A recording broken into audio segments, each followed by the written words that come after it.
Wow.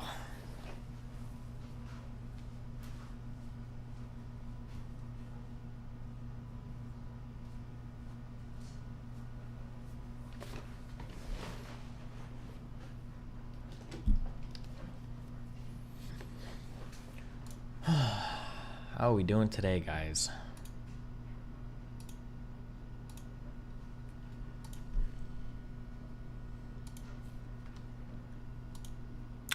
Address the drama. Which drama? What drama is going on?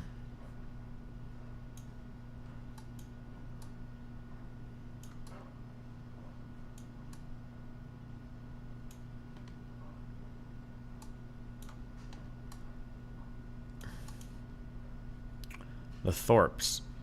Wait, what happened to the Thorpes?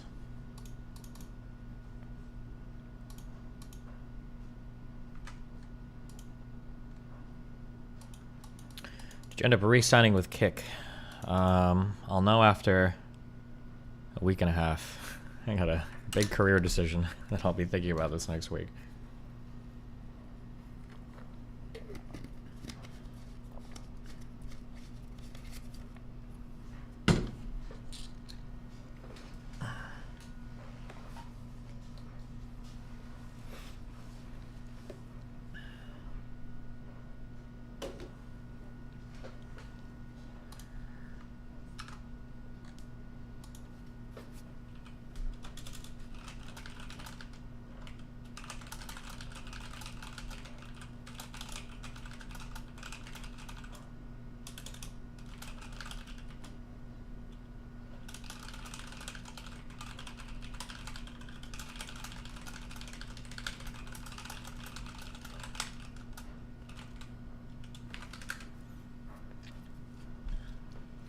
Don't go Kick exclusive.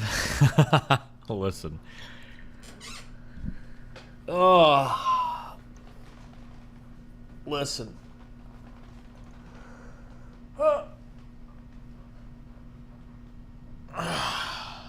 you guys don't even know. You guys don't even know.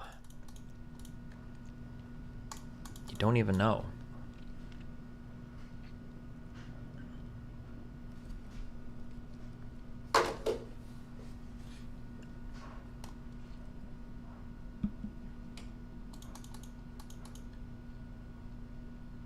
Chad and Ben Thorpe are beefing now? Link me.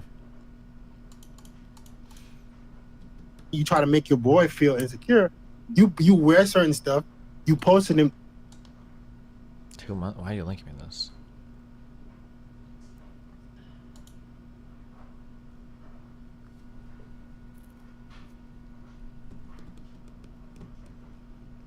Have you ever been offered a steak deal, and would you be willing to take one? I don't think I would do. I don't think I would. I'm trying to think. I don't know if I would do deals that involve changing my content. I don't know if I would do that. Like, I would do like a show. I think I could do a show, but...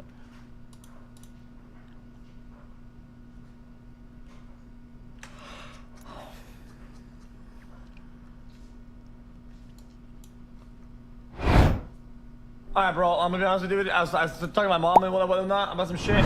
I got some shit. I mean, like, there would be a number, though, right? Like, if Steak came to me and they were like, hey, you know, we want you to do Gamba streams for 6 months for $100 million. I mean, I would probably do it. I mean, I don't like any of this drama. Listen to me, okay?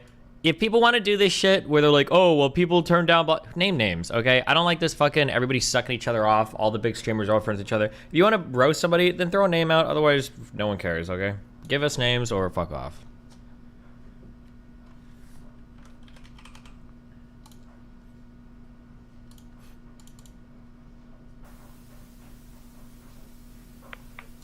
Conscience.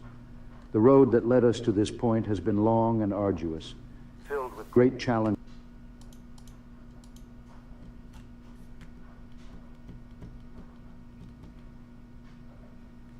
People are molding about your good luck tweets to Tristan. Oh, I've maintained the same position.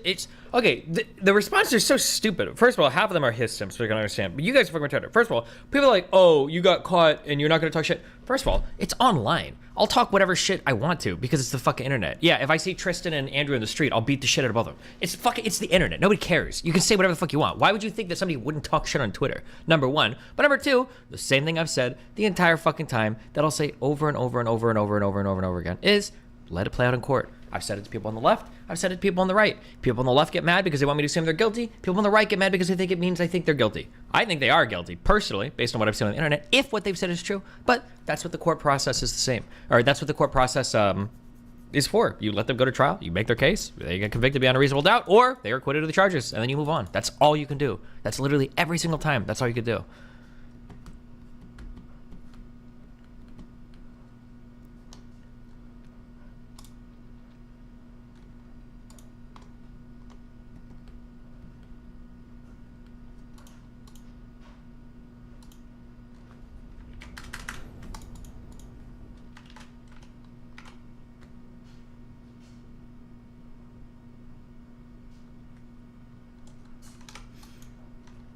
Andrew Tate charged with rape and human trafficking.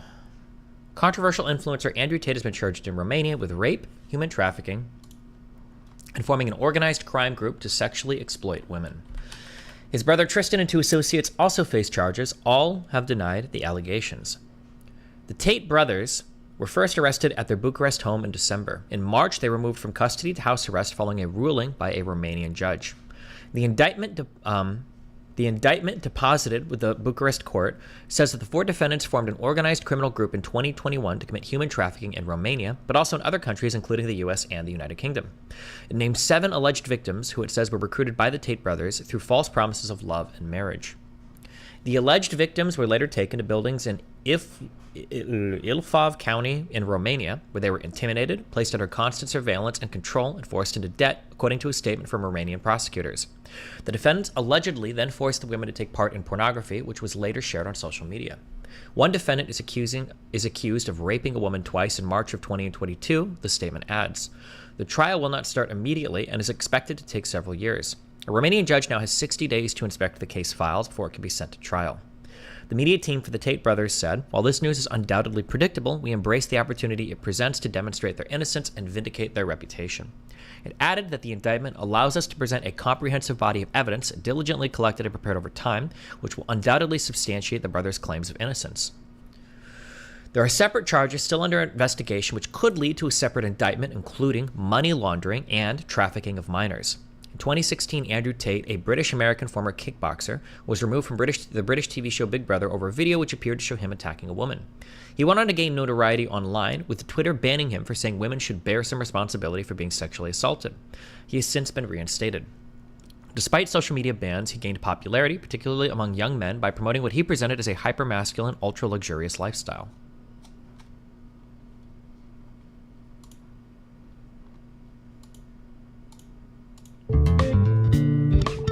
Why don't I get linked this?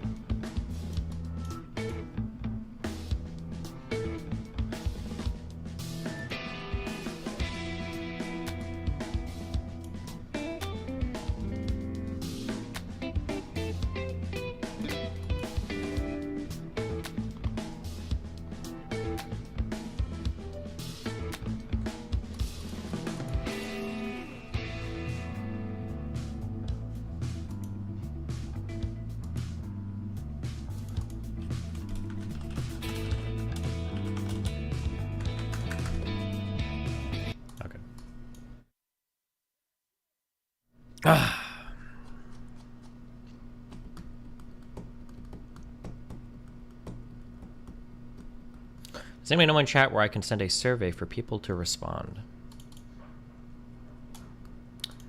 Hi, this is 4chan tricked Rachel Dolezal into reading a cameo script they wrote. Rachel Dolezal sending congratulations to the 13% crew for hitting 55% this year. That's amazing. When 13% of the company does 55% of the work, you deserve recognition.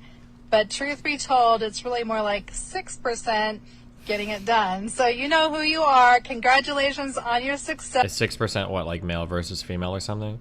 And this message is from your regional manager. Jesus Christ.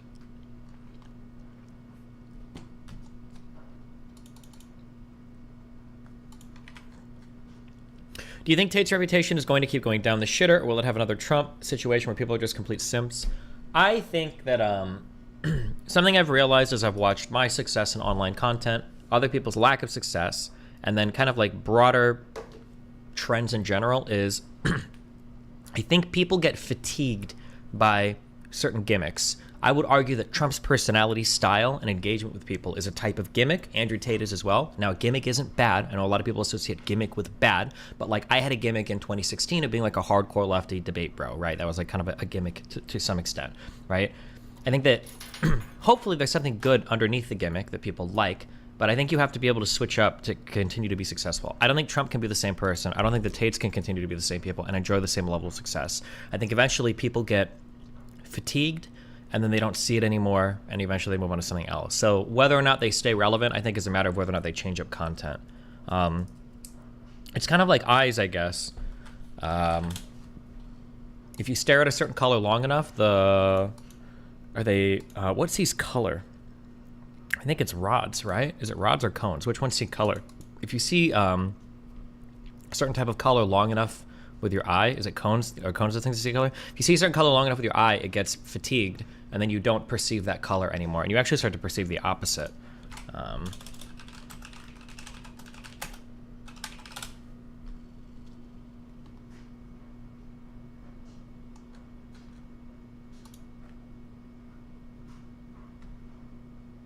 Fuck, there's a really good illusion for this.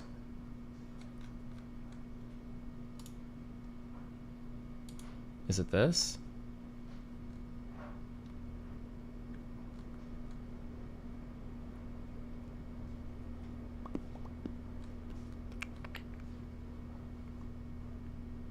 Oh, this is one. This is a good one. I don't know. I don't know if that one will work or not.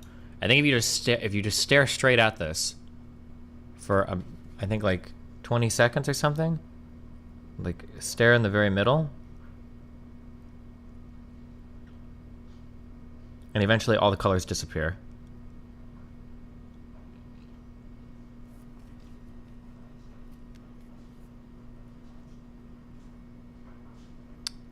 The cones in your eyes that perceive certain colors will get fatigued very quickly, and then things change. But I think that the way that we deal with people in online content and politicians and everything is relatively similar. I think you get fatigued on something and it has to change to keep your interest.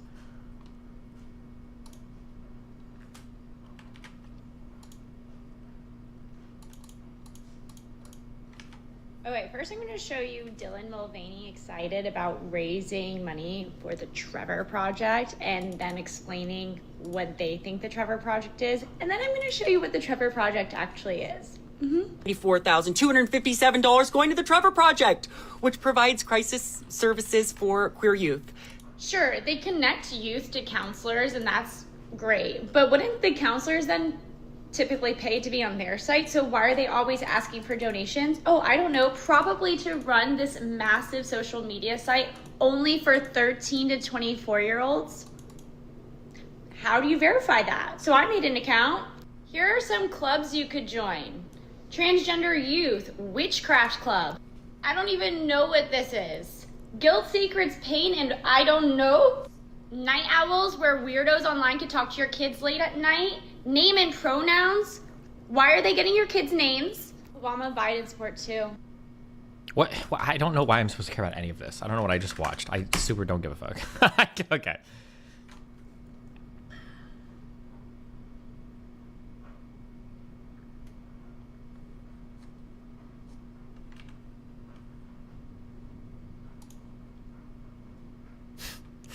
Jesus. Did you donate money to black people of color for Juneteenth? No, usually what I'll do is I just kneel and kiss their shoes anytime I see them outside. Yesterday.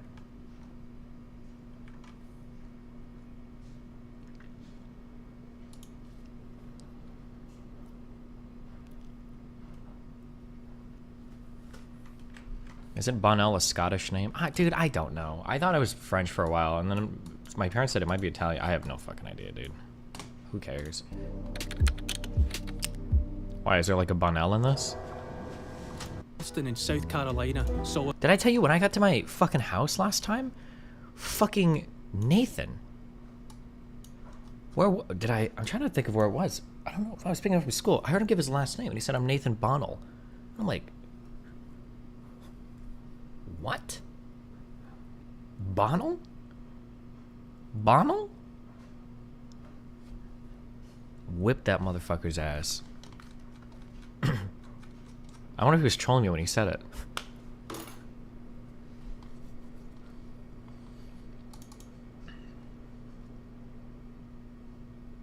You got the build yet or not yet? Wait, what build?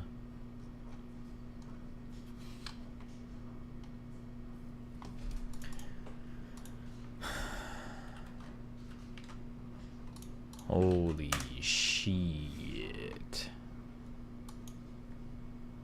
Uh-oh.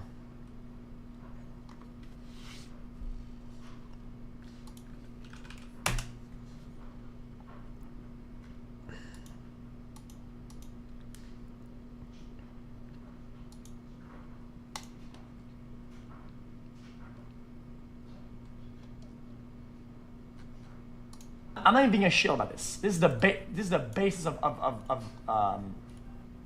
Kick. What's cool with Kick overall is that Kick is starting from fucking zero. So they see the trajectory, right? They see all this and they inject themselves here, right? They have like 15 employees, nothing, and they're adding things on that they need to sustain this. Does that make sense? They're adding things on, and they're buying what they need for this right now, right? And what that does is that it gives another opportunity. It gives another chance. Does that make sense? XQC claims Kick is starting from zero despite being backed by gambling website Stake. What is backed by? I feel like, I know that people made fun of me last time and said that juicers were still like whatever. I feel like LSF is exclusively ran by Kids and Hasanabi heads right now. That's what it feels like when I read the subreddit over the past like few months. What does Kick having a lot of startup capital have to do with anything XQC is saying here? Like, starting from zero doesn't mean that you're starting with no capital. He probably means they're starting from zero in terms of, my guess is what it sounded like, is they're starting from zero in terms of market share and zero in terms of structure, right? Because he said 15 employees. Oh, the juicers probably don't like XQC right now either because of the Kick deal, true. And because they're worried about Gamba streams coming back.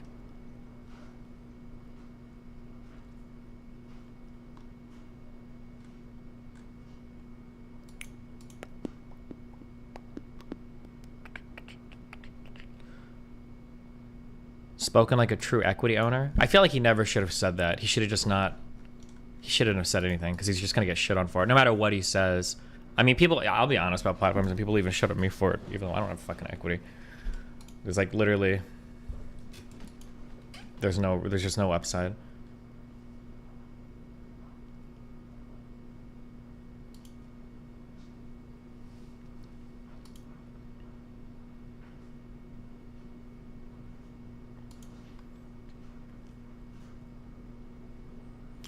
All the money Kick has and spends comes from stealing and ruining people's lives through gambling. I hope he's happy with his 100 million in blood money. What do you think this guy is a fan of? Ex-Muslim. Jesus. INTP. Ugh.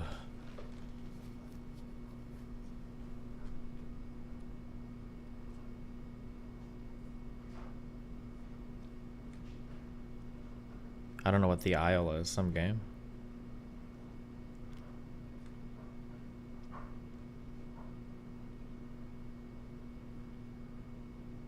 Religion is a cancer on humanity. Okay, based.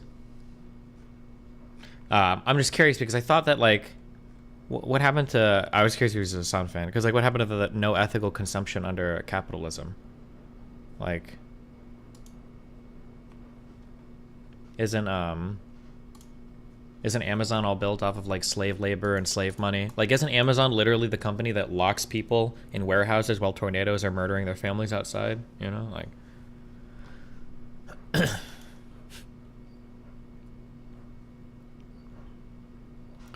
How did the Hassan fans take over when Hassan was banned from being posted on the sub for 2 years? I feel like it's because Hassan made like Hassan for a long time. I don't think he does it anymore, but for a long time, Hassan made a really big culture of reading and reviewing every single thread about him on Reddit.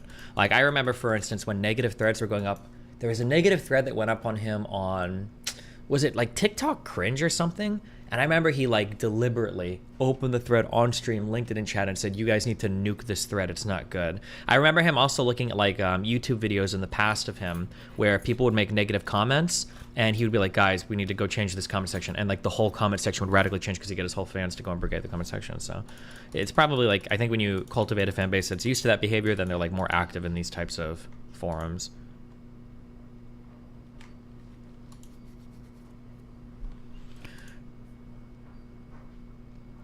Read this comment. It's not even 100 million in cash. Trainer Experian watched him taking like 30 million in equity. Either way, I think the same as you. Can't keep supporting somebody who sells gambling to kids.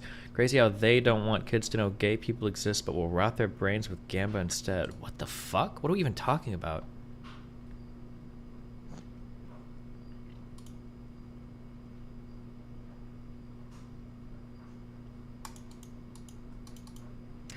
Destiny does the same. No. I've actually been, as of recently, I don't care as much, but it's pretty rare that I like go through LSF threads and start upvoting, downvoting comments and shit. Fuck, dude. I need to have the 1 week where I weaponize my fan base, just because I wish people knew. Like, it's so funny too, because everybody on LSF would remember the narrative constantly was like, oh, Destiny fans brigade all the time, brigade all the time, brigade all the time. Didn't somebody release that huge report? I don't think I'm even in the top 10 like streamers posted on this subreddit, but like if you talk to Kids and you talk to Hasanabi fans, like they'll literally tell you that like, yeah, Destiny is the biggest brigading fan base on Reddit. When is the Tristan Tate interview scheduled? I don't have anything like that scheduled.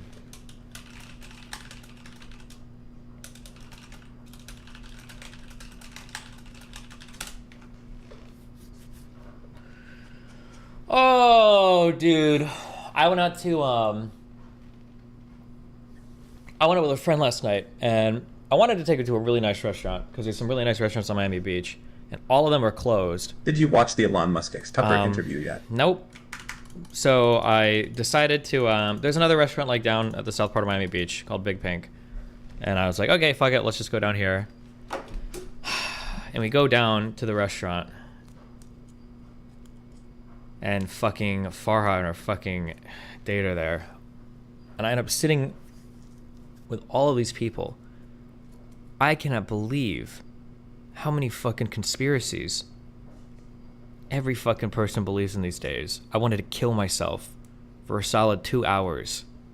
It was the most suicidal inducing fucking sit down I've ever had in my entire life. Oh my god. We're arguing about like the moon landings, like everything, just everything. Holy fuck.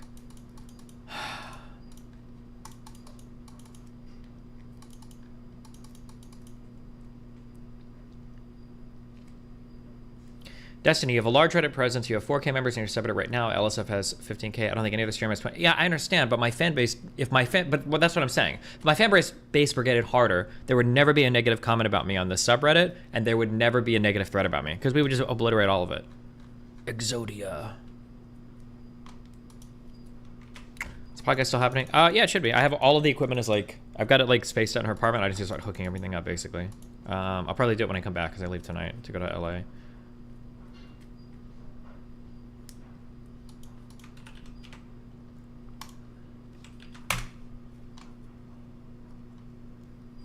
An analysis of our live stream fails.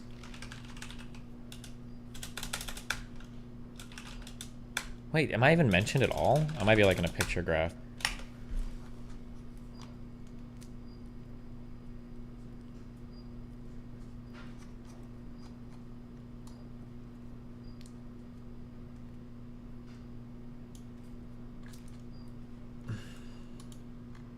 Read it. It's not about you.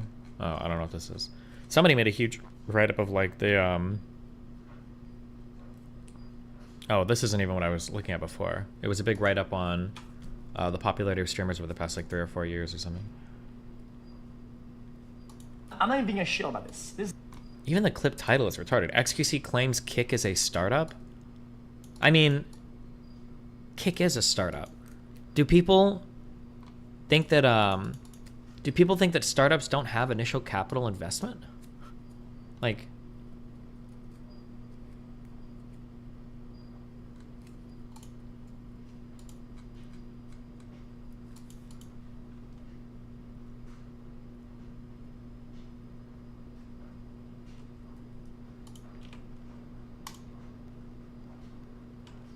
does anyone else hear low end humming from Destiny's stream? No, there shouldn't be any humming at all. Hey, Destiny, more greetings from Nesseria. Tell Melina to start calling her fans the Milkers.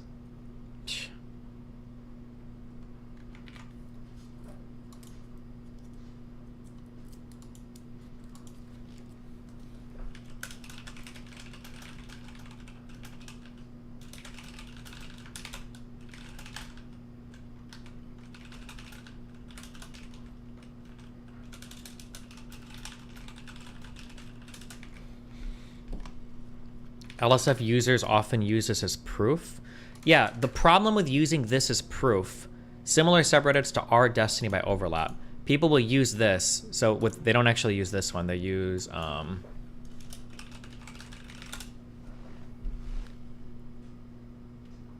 XQC one is really big right now because LSF shut down for a little bit, but usually I'm a bit higher on here.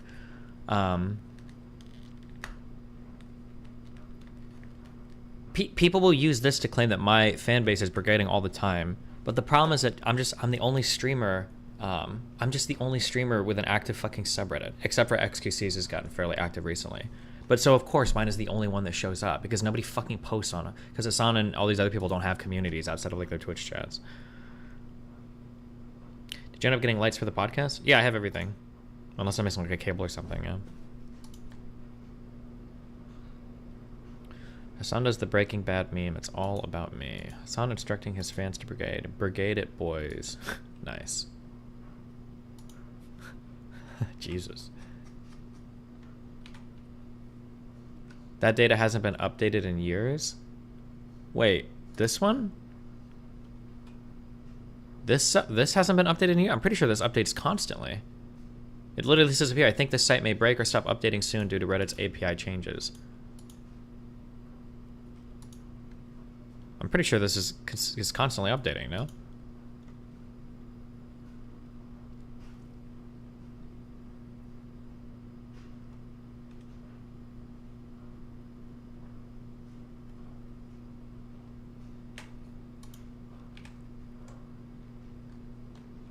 Okay.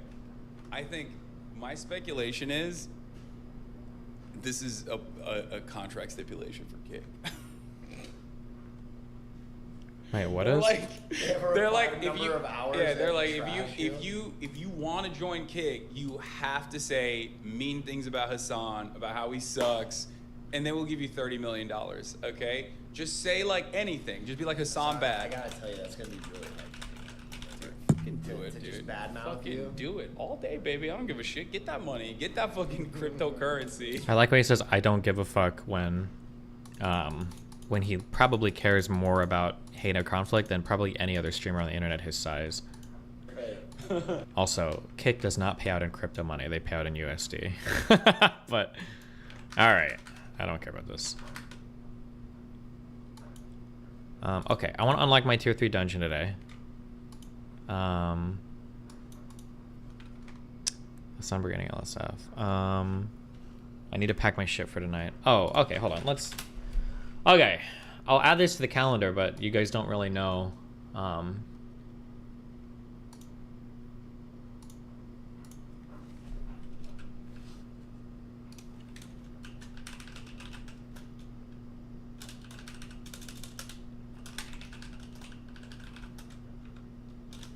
Should I even bother adding this? Because none of this is going to be streamed. No, none of this is going to be streamed. There's no point. Because I already know that if I add this to my calendar, then everybody's going to be asking, where's the stream, where's the stream, where's the stream, where's the stream?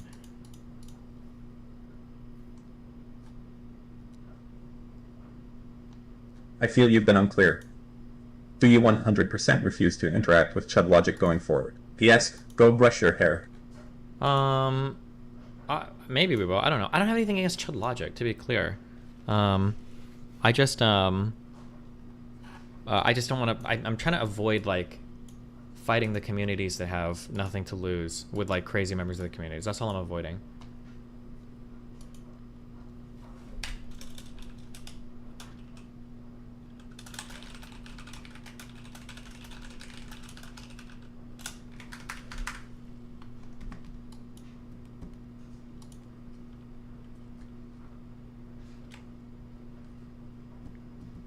What about Mindwave's comments? Mindwave's is fucking retarded, but I mean, I don't know what else I can say about that.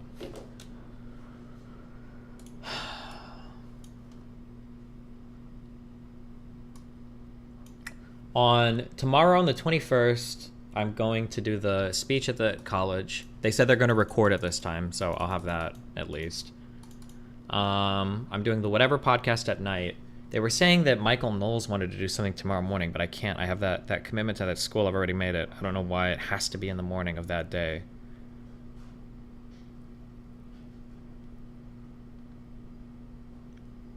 On Wednesday.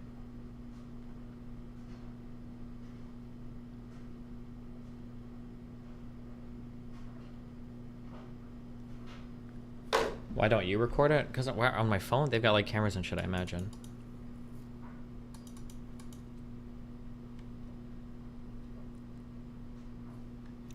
Please play for clarity of the Twitch hypocrisy. What the fuck? Is this a joke? Twitch star signs $100 million deal with rival platform? What? Yo! $100 million?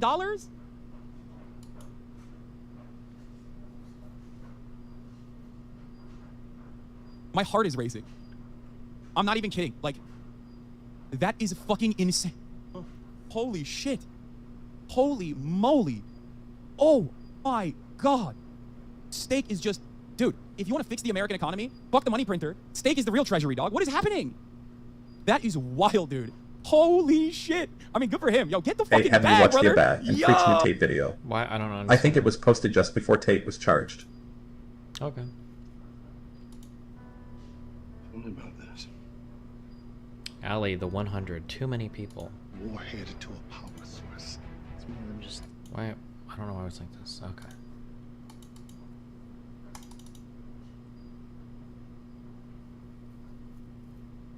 Did you know from Eddie or X? How did you know and Hassan didn't? I don't know. I don't know who talks to, okay.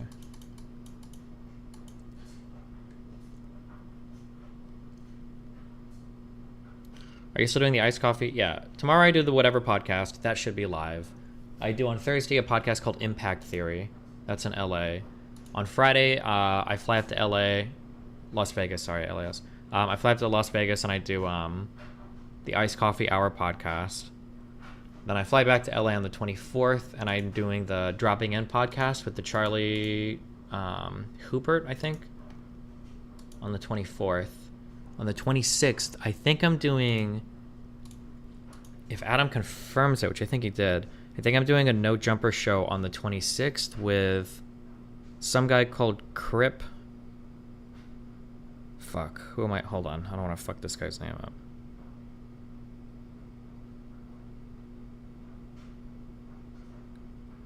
Crip Mac? I don't know who that is.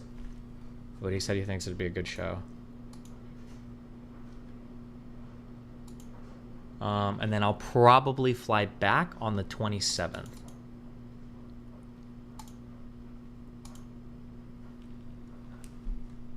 Is what I think is going on. Watch the video. As in imagining the bare necessity budget he could run with that 100 mil.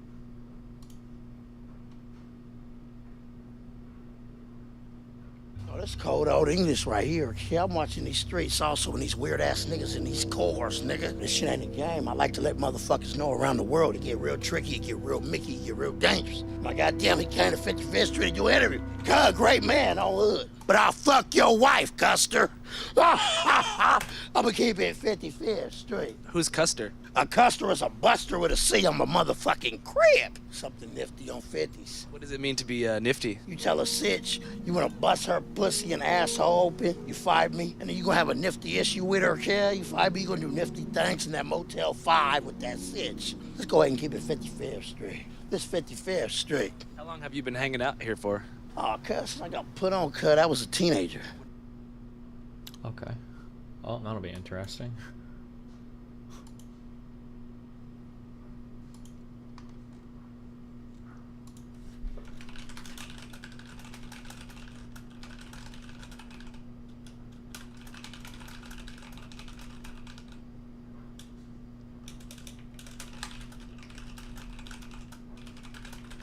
I kind of like you in your streams. Thanks.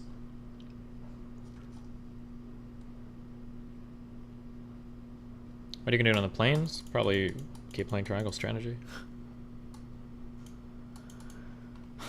Permaban me if you get 100%. Are you sticking with twisting blades or changing your build later? I'm probably gonna die soon, but... Ooh, radar. Artillery cannon? I don't know it. Artillery gun? What is it? Arty? What do we call this? Am I spelling artillery wrong? Battery? Gun? Cannon? Launcher? Shooter?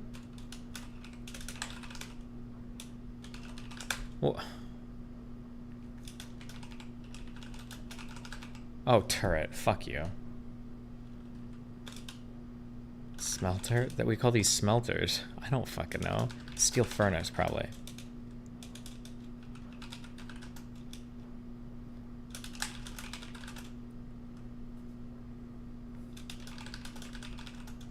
Oh my god. I don't know the actual names of the fucking...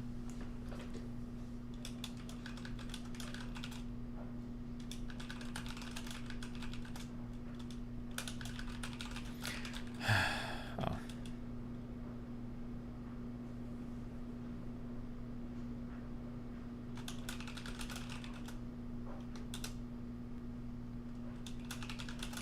When are you doing unban requests? I've been trying to get unbanned from your subreddit for 3 weeks.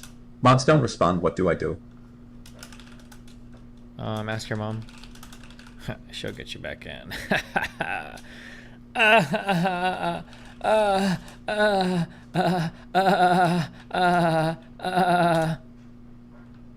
What the fuck? I don't think I've ever seen that machine in my life. I actually have no idea. I've never seen this before.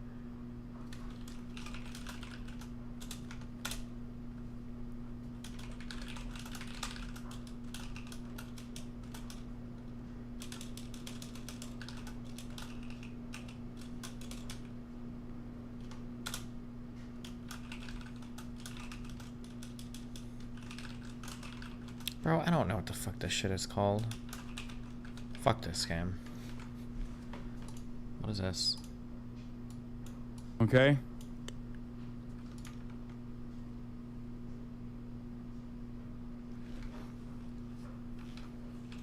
Downvote a thread on screen. That's not enough. That's not gonna. They're not gonna fucking say this brigading here. I downvoted the Destiny. Go and downvote this fucking dumbass Destiny post. Okay. There it is. Please ban me off this dumbass fucking stupid ass fucking. Okay.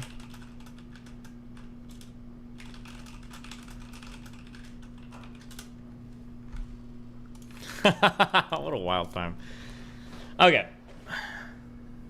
Crit Mac is definitely going to try and make us say the N word. I heard something on the internet. Let's give it 50. Yeah, maybe I will. Problem?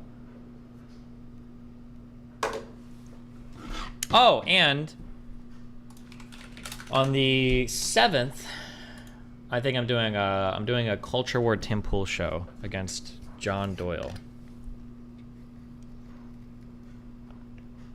Melina must have been running late today, and that is why you look like this right now.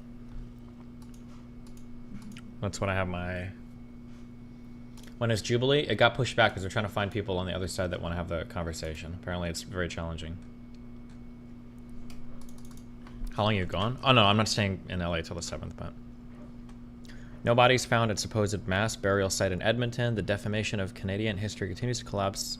When and where? Scientifically investigated. Uh-oh.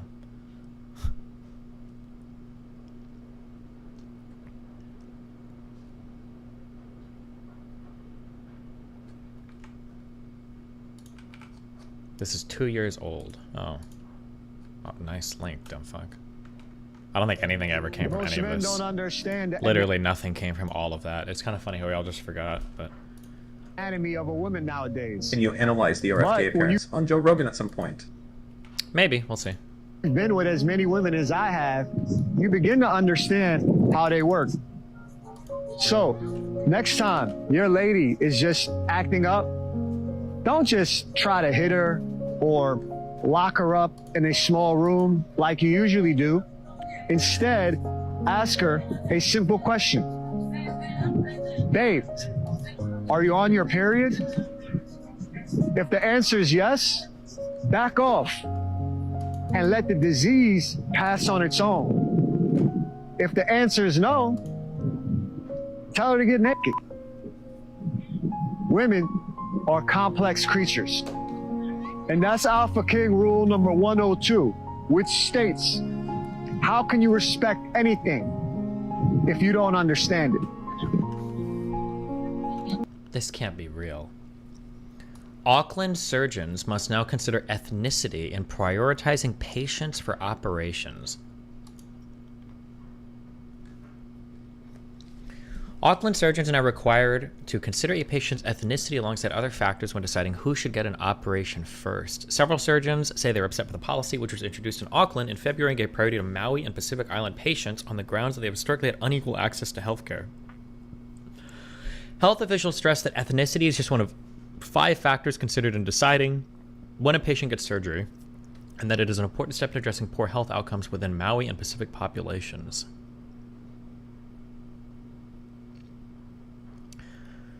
Te Watu Ora Health New Zealand has introduced an equity adjuster score, which aims to reduce inequity in the system by using an algorithm to prioritize patients according to clinical priority, time spent on the waitlist, geographic location, ethnicity, and deprivation level.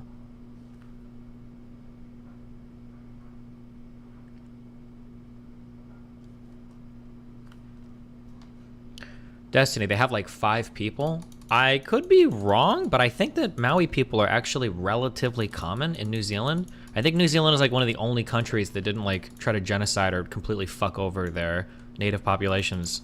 And like if you go around like a lot of New Zealand, there's like Maui stores and shit where they sell like jade stuff and carvings and shit everywhere. Or at least I saw them everywhere. Oh, you meant New Zealand as a whole. Oh, okay. Yeah, New Zealand as a whole has like, I think literally like 2 million people.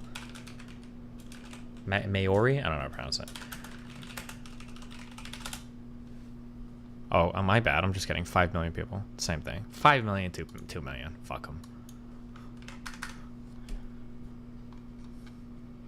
Maui. Why does Maui... Oh, Maui's the Hawaiian island. Maori. Maori? Maori?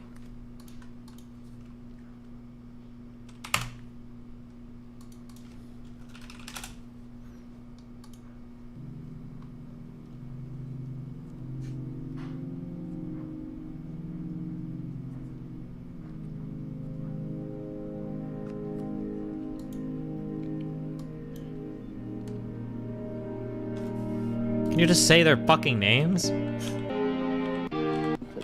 It's land through a long white cloud. Maori? Maori come from a place.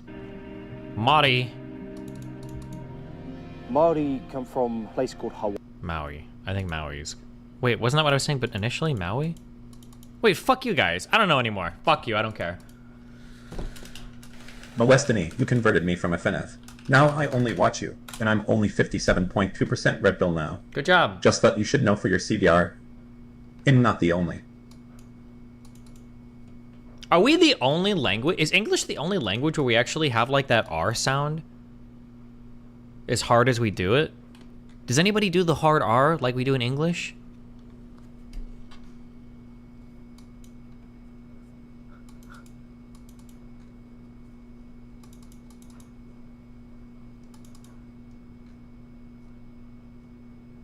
French people do, German people. It's not hard at all. I feel like compared to most languages, I feel like most R's,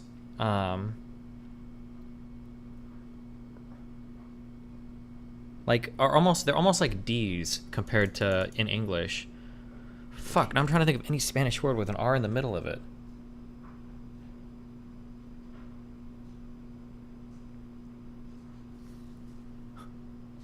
Destiny and begging for Conor McGregor sexual assault accusation review. No, it's so super retarded and super boring. Celeb, like, fucking sexual assault shit is like one of the most boring, attention whoring shit in the world. If something more serious comes out about it, maybe I'll go into it, but...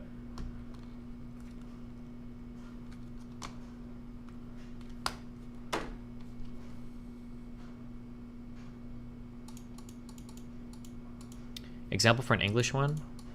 Like... I can't think of any words now. I ran out of them. Arabic. Like that sound.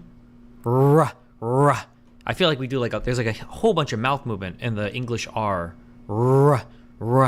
Car. Like more than it feels like. Everything else is like woof. You're not even rolling your R? We don't roll our R's in English, you fucking moron. The only thing I roll in English is when I roll your mom over in bed and I fuck her in the ass until she fucking asks for more, because it's consensual. Okay, boom, boom, boom. You little D, where is the new D? MD campaign. I'm having abstinence. Oh, yeah, I ain't got time for that, chief. The sub only has 20 minutes left. Hold on, let me do Discord messages and shit. Oh. So that you can estimate how many hours of oxygen. It would be pretty cool if they found these people alive. I will say, just as a heads up, anybody that was like, there was some fucking Twitter thread.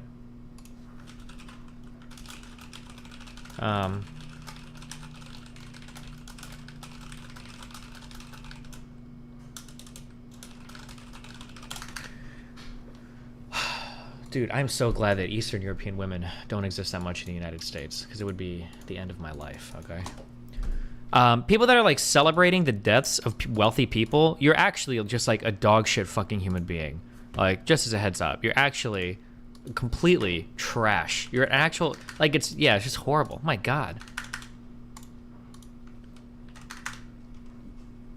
How many hours of oxygen are left that you know of, or that you can estimate right now on the submersible? And does it have to be approved or regulated?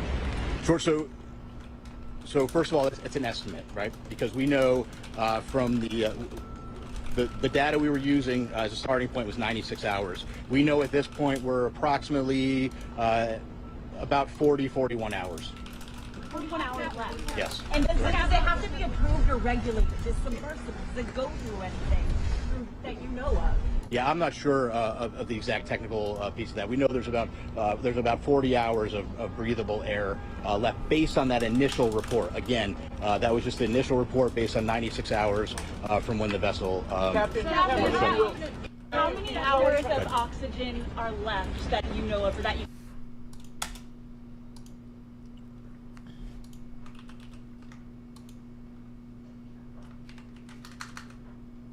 Like, this shit is unreal. This whole thread was wild. A sub went missing full of people who paid 160k to 200k to take a tour of the Titanic wreckage. The ocean is just eating the rich forest these days. Maybe the orcas are just trying to warn us. Like, I'll let the first one maybe slide. Like, okay, eat the rich, the ocean eat the rich. Sure, fine. Maybe I'll let the first one slide.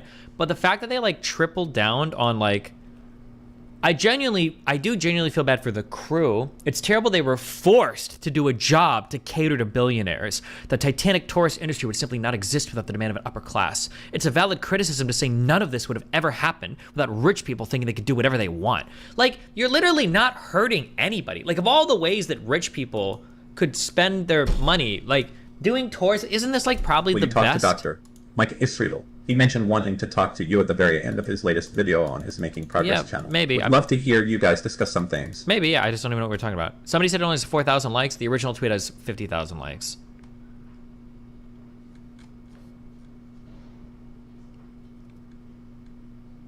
You're a vile person. This is a terrible take. Okay, what are you doing to create a safer workplace for the working class who are affected? I'm sorry that I don't have endless sympathy for people who willingly/knowingly endanger themselves and others because they feel entitled. Like, okay.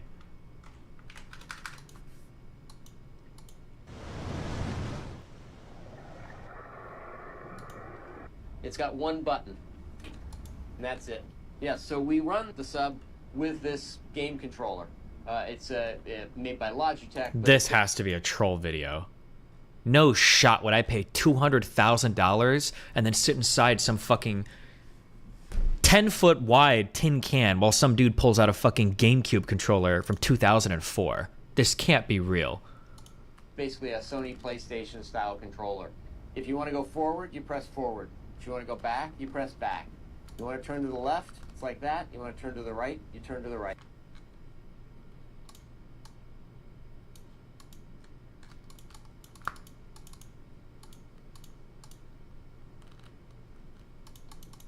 Did my website just crash? All right, guys. Well, that's what I wanted to announce today, guys. I'm killing DGG, and I'm moving over full-time. I guess Cake already pulled the plug. It's been fun, guys. Just letting y'all know. It's been a good run. I sold my site to Twitch. They're buying all the underlying technology. Sold it for $50 million. Thank you for participating in this 12-year-long social experiment.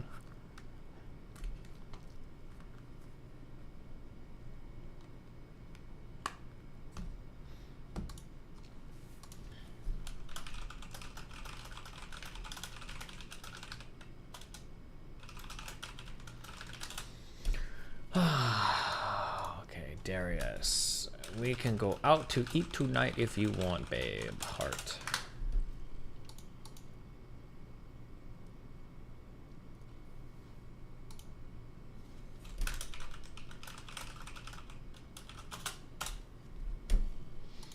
Boom, boom, boom, boom, boom, boom.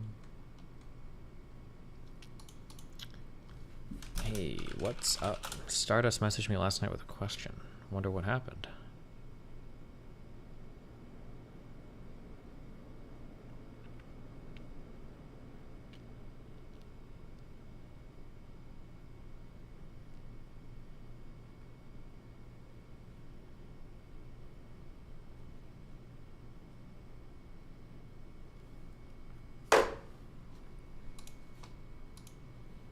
Fuck, hold on. They just canceled my contract. I'm just kidding.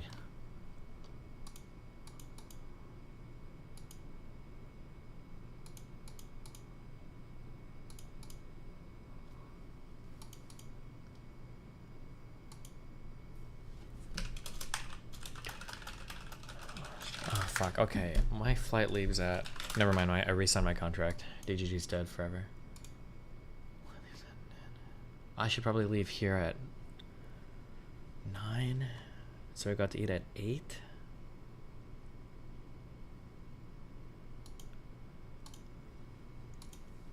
$7:30?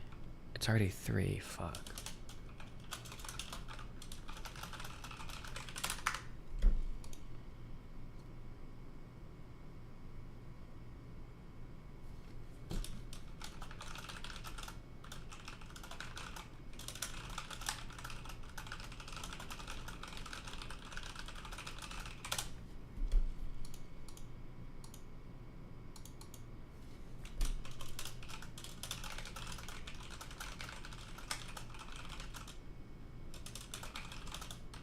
What are your thoughts on the differences between canceling and boycotting? Mainly that you have to be a user first in order to boycott.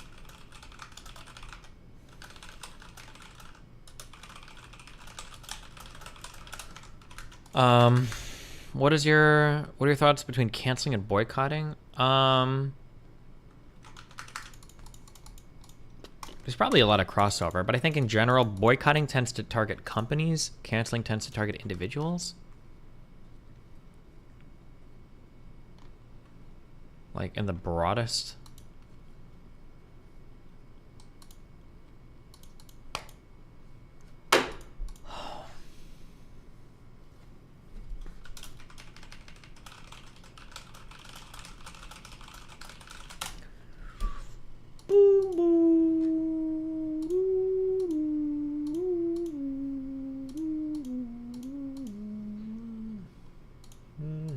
Okay, nice. Boom, boom, boom.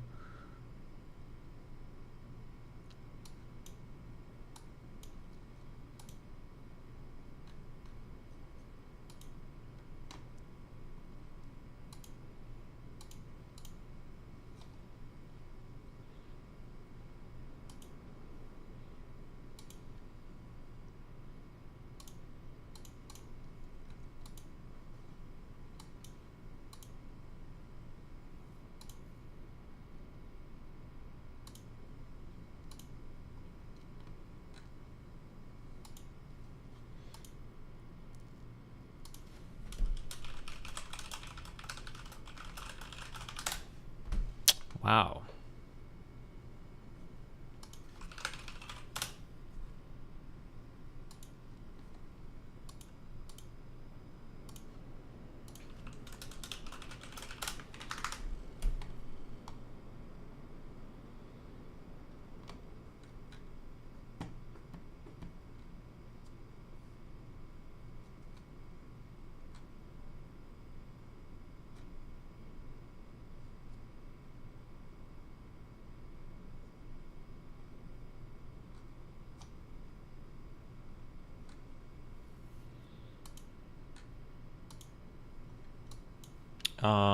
Well, I guess I'm just talking to YouTube chat. What's up, guys?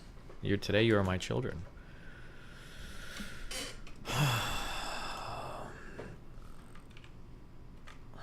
Let me in, you let me in, you let me in.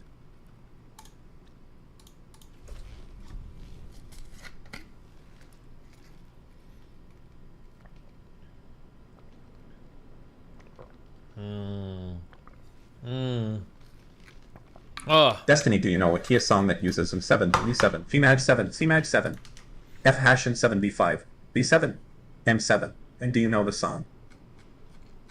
Wait, where was that donation at? I don't see it on my Streamlabs. Does that mean... Another good meme about the submarine.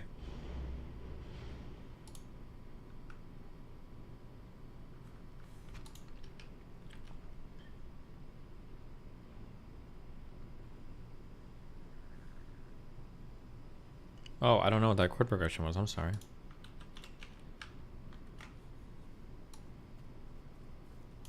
What is this? An experimental submersible vessel that has not been approved or certified by any regulatory body and could result in physical injury, disability, emotional trauma, or death. Where do I sign? Oh, take your shoes off. That's customary. Okay. Wow. Inside, Carino aware. the sub has about as much room as a minivan. So this is not your grandfather's submersible. We only have one button. That's it. It should be like an elevator. You know, it shouldn't take a lot of skill. The Titan is the only 5-person sub in the world that can reach Titanic depths, 2.4 miles below the sea. Jesus It's Christ. also the only one with a toilet. Sort of. And yet, I couldn't help noticing how many pieces of this sub seemed improvised. We can use these off-the-shelf components. I got these from Camper World. We run the whole thing with this game controller. Come on! It seems like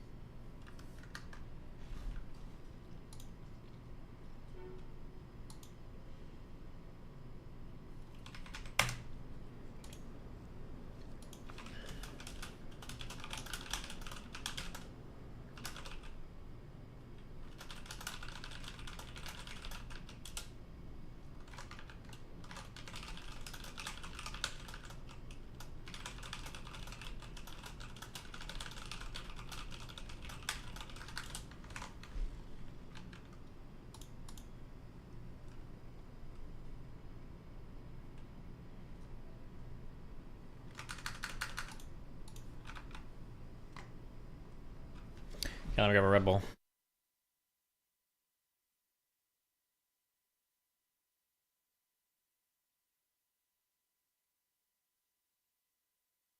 Put YT chat on the screen, face red, droopy eyes.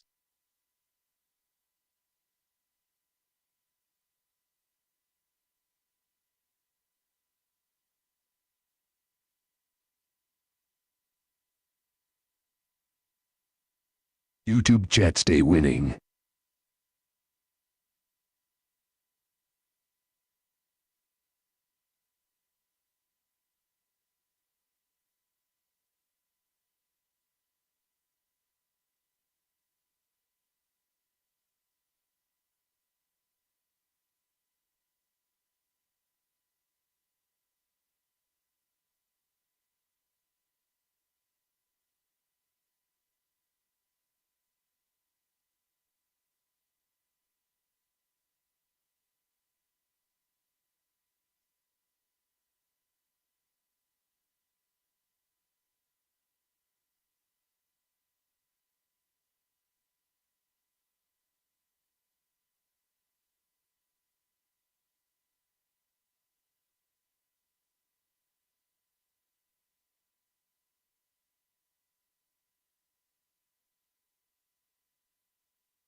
Biggest Pepe ever in DGG in 3, 2, 1.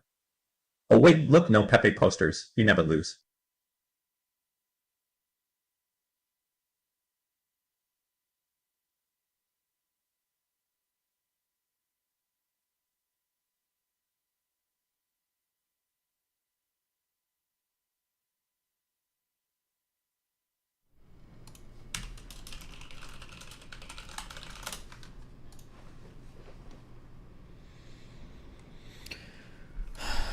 Guys, stop typing in chat. You're ruining it, okay?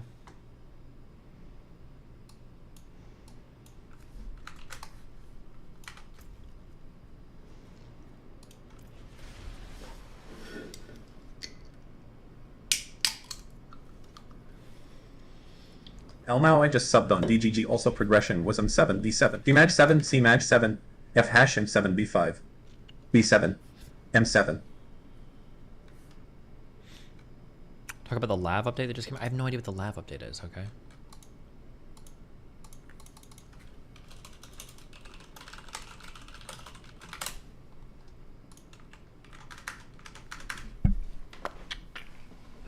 A minor 7 into D7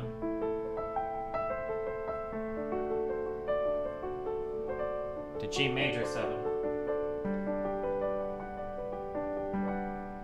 C major 7. Destiny, do you watch Dirty Knuckles with vinegar? F sharp 7 flat 5. I don't know what you're like. Flat 5 would be this and a 7.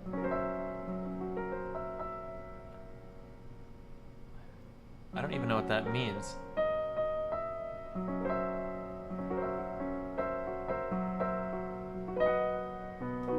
I have no idea what this chord progression is. Into E flat? Into E minor 7? I have no idea. Yeah. But I also don't know like the root movements you would use for this either. A minor 7, we'll just do closest to D7.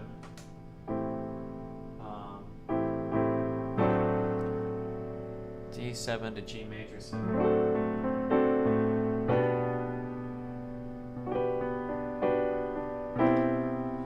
C major 7.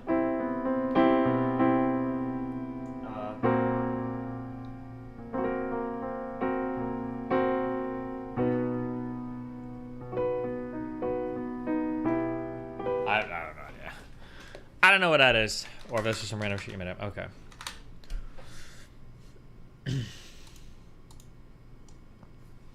Keep in mind that any website errors, anytime like the site crashes if stuff is going down, fuck,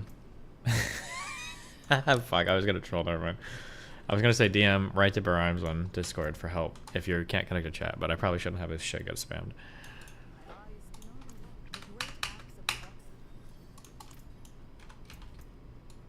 DDoS Kid sends his regards. True.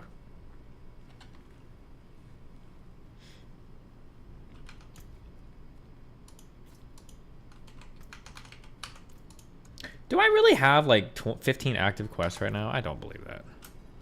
Kick vs Kick Show Fire.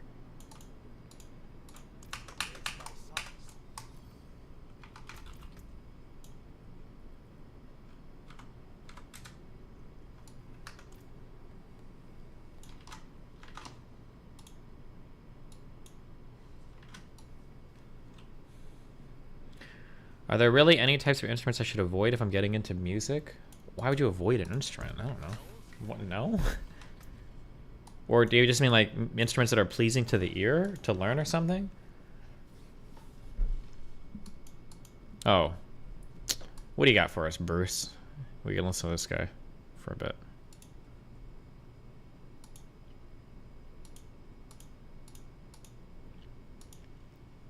Is there a possibility? BGG is gone. Is there Dexterity.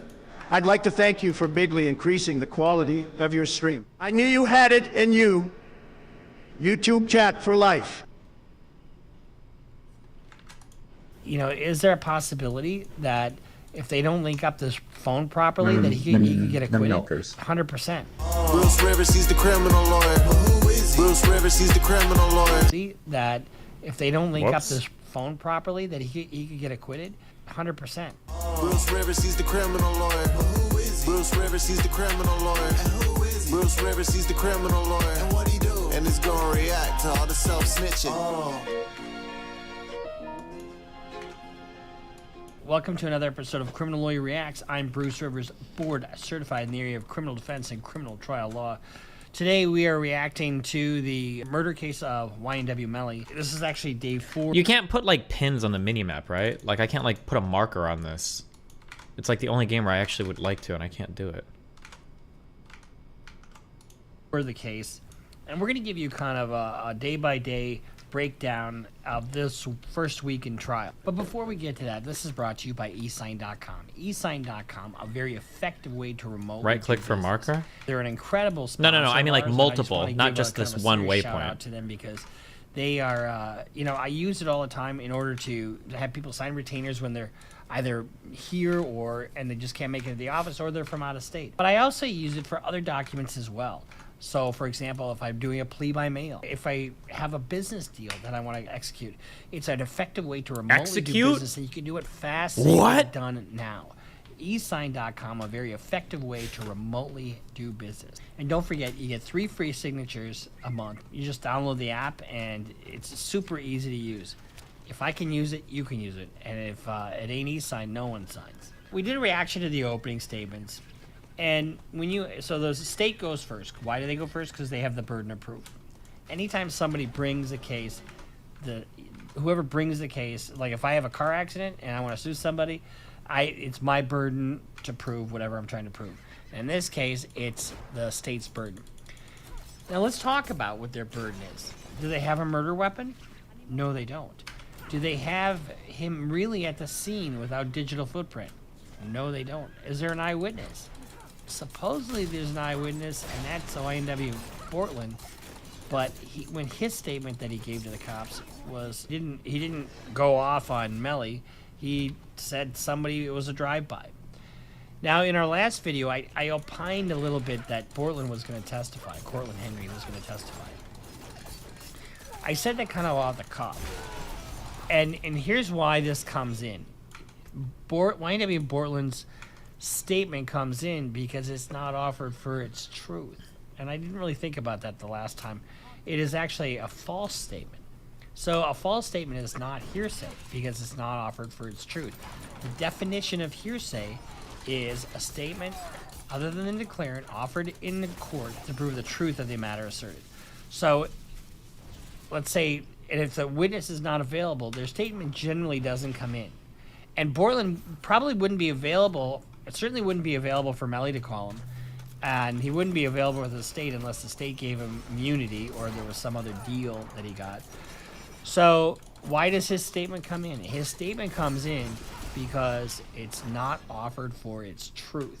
That's why it comes in. So my bad on that one.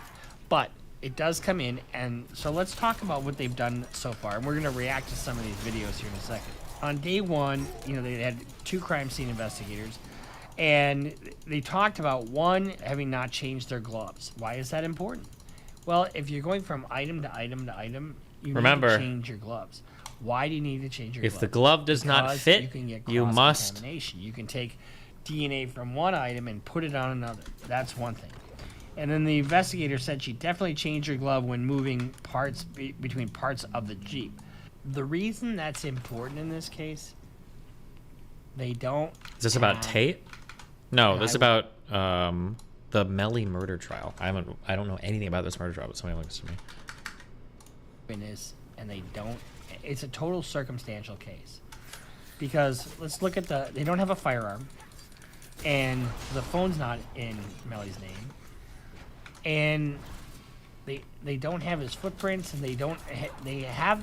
So his case is based 100% on that phone being ascribed to him, and they're gonna have later on in the trial they're gonna have a lot of other evidence to show his ownership of the phone. But the more I think about this, the more I think that, is there a possibility that if they don't link up this phone properly, that he could get acquitted? 100%. If the defense has got some way to poke a hole in that, they definitely have a shot. On the third day of the trial, because no gun was found, the prosecution failed to show that YNW Melly shot the victims. They're going to have to show that YNW Melly shot the victims. And how are they going to show that? They're going to show that by his actions later on. They're guilty conscious. There's an Instagram post, that exchanged where he said, I did that thing. On the third day of the trial, Self-snitching. the prosecutor submitted evidence, including a photo of YNW Bortland seemingly unblemished from his hands after the shooting, which according to the defense, he narrowly avoided by ducking in the car when the assailants drove by. There are other crime scene photos and analysts that testified about the bullets in the car and how it's riddled with bullets, and we'll get into that here in a minute. And we also have today, the judge took a recess because they were arguing about. So today, the defense filed a motion to exclude this Snapchat video, saying that it was just Melly goofing around, and the judge took a recess by that. But before that happened, Felicia Holmes testified. And Felicia Holmes is the mother of Melly's ex-girlfriend, and there's gonna be some fireworks. We'll watch that here in a second. Jesus. So let's kind of get into some of the testimony here. So when you have a murder case, for the prosecution's end, it seems tedious because they can't miss a thing. Because what do they have to prove? They have to prove a death. They have to prove, somebody else did the death. Somebody else was responsible for it. And they have to prove a time and place. Do they have to prove motive? No, they don't. Let's first look at the scenes of the car. Is that the same that's indicated? Okay, I don't think I care about this at all. Does anybody care about this? Bruce, where's our commentary on the fucking Tate case?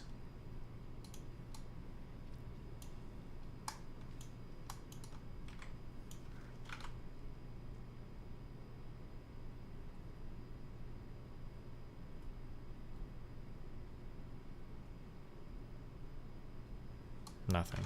Loser. Cringe.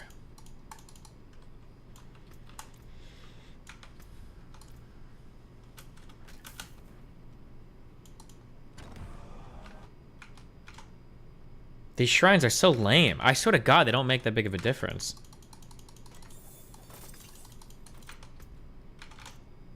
+2. Ooh. Whoa, +2. Ooh.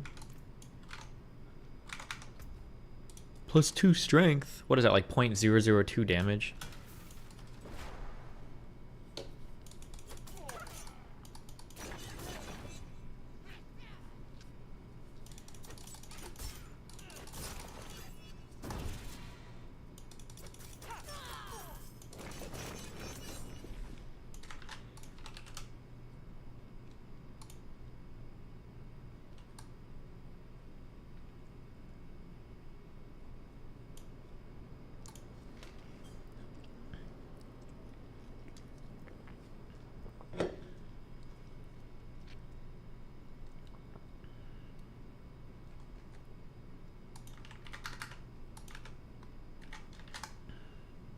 What do you think will happen if the Tates get arrested? Do you imagine some pushback or protests?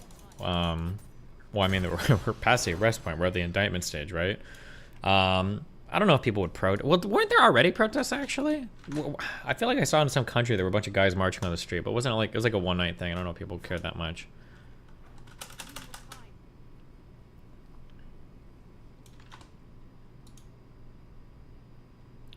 The Altar of Lilith helps you unlock skill points and stuff. Yeah, I think that's like the main thing for it.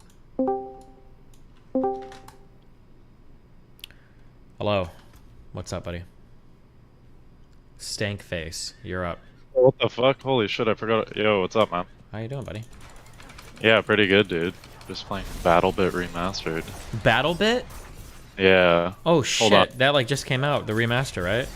Yeah, it's fucking sick. Yeah, it looked really cool. That was like one of my favorite games growing up. Wait, it was a game before? I thought it was just like trying to copy Battlefield. Oh, I have no idea. I don't even know what you're talking about. I just made it all that. Oh, what the fuck, I'm you so piece sorry, of shit. dude. Yeah, my bad. Piece of shit. That's all good. Honestly, dude, I don't want to take up time from other people. I forgot I was in the call, so. Wow. Yeah. Okay, well. It's been I love fun. you, though. I love you too. Bye. Yeah, have a good one.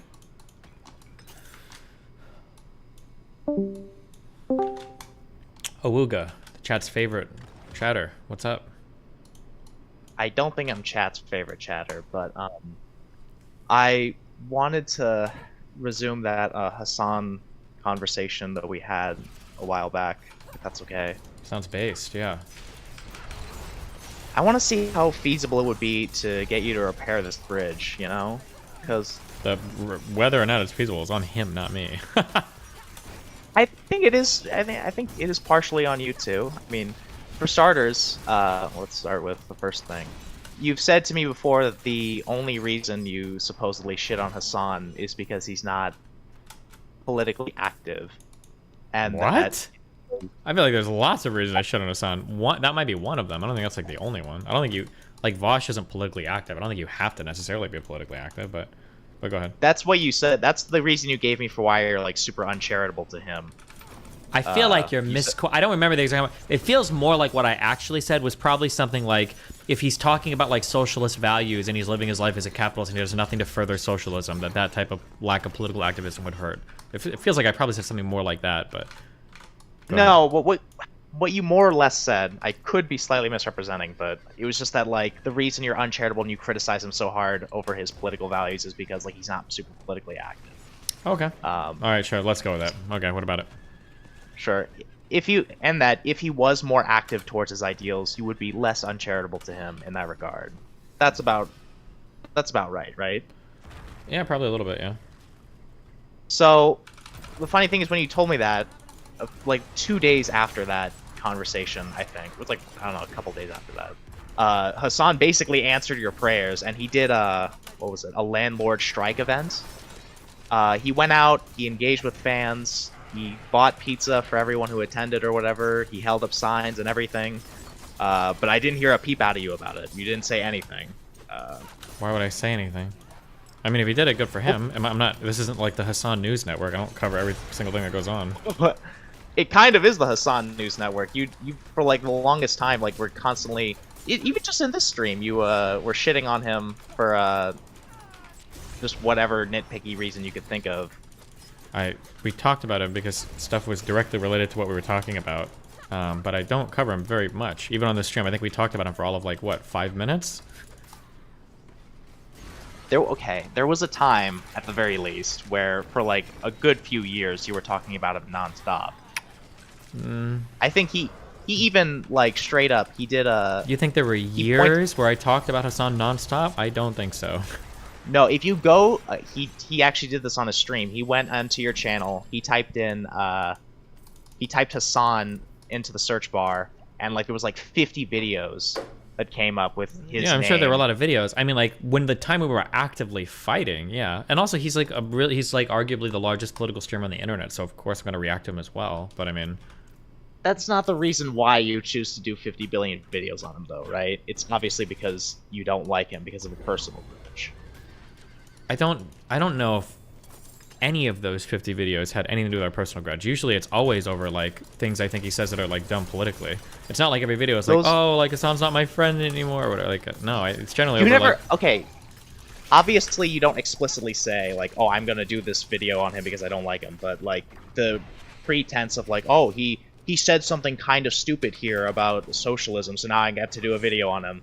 Like that's just All right, a pretense. I can't. Okay, gotcha. What do you want to talk about? I can't argue with like you arguing about my state of mind to me. Like, there's no point. What do you want to argue about, or what's the next part? So you just apologizing to him is out of the question, right? No, I would never. Why would I ever apologize to him for? No. Dude, what about that time he was squabbling with XQC and like and then you went into XQC's DMs and you started feeding him ways to fight back and fuel the fires of that conflict. Like, dude, you've been shitty to him in a lot of ways. How's that shitty? He should be able to win the debate. That's not my fault that Hasan tries to market himself as a serious political streamer, but the only one he actually has like serious conversations with are like entertainment gaming streamers. Like, that's his fault. Wait, right? he never marketed himself as a debate bro. In fact, I think he says he's like just explicitly against debate. Yeah, he'll bro, be and yet explicitly against it, but he's very interested in doing it when he thinks he can beat up on dumber people. That's why he was super thirsty to jump in and argue with Andrew Tate, and that's why he challenged that one woman that he made the balding joke to, the black woman, on Twitter to a debate as well. He'll challenge. He likes debates. He just only likes when he thinks he can win. Okay, notice how you immediately like reframed it. You just immediately reframed it and did mental gymnastics as still being like a negative thing. Like, oh yeah, you know, he just wants to punch down on a dumber people. Like, I mean, but it's true, right? Okay, you're so stubborn about this. Okay. You just can't. I don't know. Also, there was another thing you said.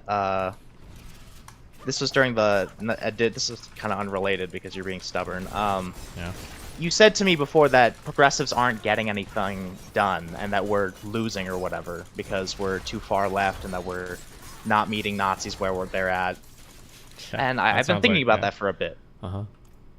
Yeah, I've been thinking about that for a bit. I think it's just kind of bullshit. Like, getting everyone together and making everyone be on the same page with like lollipops and pats on the back before we make even like a single micro step of progress is not how big positive change gets done, right? Okay. How does it happen? Okay. You just want me to... Alright. Historically, it's often been like far left movements that have pushed for massive positive change in societies. Like, you just want to be able to say that like, oh yeah, the only way we can make positive change in this country is by like talking to conservatives and like making tiny micro steps and change. I mean, all the changes come from like actual administrations like passing laws and shit, but I mean, like, activists have their place. Yeah, but like you want to downplay like the far left movement saying that we're not getting anything done when in reality like we have done like a decent amount of things. Like, first of all, we have AOC in office now. Compared Bernie to their Sanders, aspirations, they haven't gotten much done. But I mean, like, we've moved the society left, right? Yeah, like we're not gonna change the world overnight, even if we're asking for big change. But like, sure, but the issue is the way they're pushing for change recently. It might start to cause some things to get unraveled, i.e., trans stuff. Like, is potentially on the chopping block because of how desperate the pushes have been. I think. You know, like we've been desperate to push for changes too, like for like the civil rights movement, and that ultimately paid off. Civil rights movement was a lot easier to... That's a much easier moral sell. That black and white people should probably be treated evenly is a lot different than like boys and girls can become girls and boys. It's a fundamentally wait, different. hold on. That's not what we're asking for. We're asking for trans people to just be accepted in society and not be rejected or have legislation passed to threaten their lives, right? Well, I'm pretty sure like, that's also a pretty easy moral sell. I think the ask is for like children to be able to have access to trans drugs. That's like the big ask that a lot of people are scared of, right? Yeah, but like that's not, we're not like asking 10-year-olds to take HRT, right? We're asking like 16, 17-year-olds with like sure, a but to a lot of doctor. conservatives there's not a big difference there. Yeah, but like the conservatives that are against it in this day and in this country right now is like 30%. Are you sure about that? Like 70% of the country understands that it's like a moral. 70% of the country is on board with minors taking HRT. I don't think that's true. Maybe not. Okay, maybe not minors taking HRT, but just in general trans people. Let's at least start there. Well, sure, but that's the start. That's not what the current push is for. The current push is for trans people.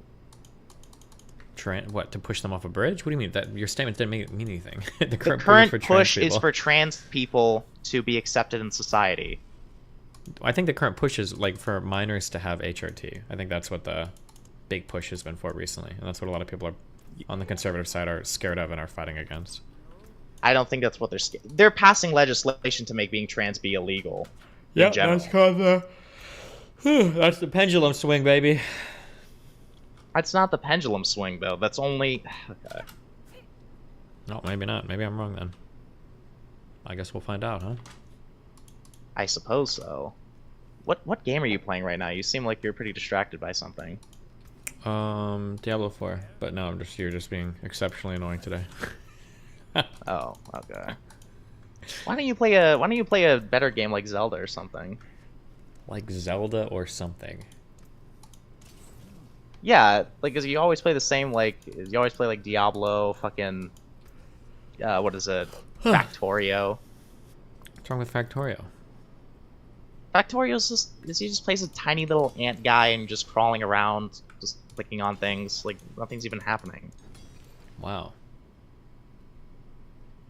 Okay, is something wrong? You're super, like, disengaged right now. Nope, I'm just listening to you, buddy. You're a real handful. I just really wish you would consider being a little bit nicer to Hassan, because, like, being able to unify, like, centrist, center-left people and leftists would be really helpful for online movements, but you just don't want to do that because you're so stubborn. And you keep, like, framing every single thing he does as this horrific thing. Horrific? I don't know if Hassan has done anything horrific lately. I don't think I've done that. When you were streaming with Farha or whatever, you were saying like, "Oh yeah, he just wants money. He just wants money. He just wants money." Yeah, I think like, he every time. Yes, he definitely maximizes for money. That's what he does. That's his whole movement. That's not necessarily bad. I mean, the annoying thing is he calls himself like a socialist and shit. But like, I mean, I do things for money. Like, I don't think that's the worst thing in the world. I just think he's hypocritical when he does it. That's the issue. Yeah, but imagine if there was someone who was like saying like, "Oh yeah, you know, every time Destiny says he wants to talk to a weirdo like Mr. Girl or Nick Fuentes, he just wants to do it for money. He just wants to do it for money. He just wants to do it for money." People already like, make every that single claim time you do about something. me. What? People already make that claim. I think you've made that claim about me, actually, haven't you? That you just want to talk to people that I only for talk to those money and people that's it? to like maximize my clout and popularity. Haven't you made that claim about me? I haven't until now. No. Oh, until now. So now you are making it.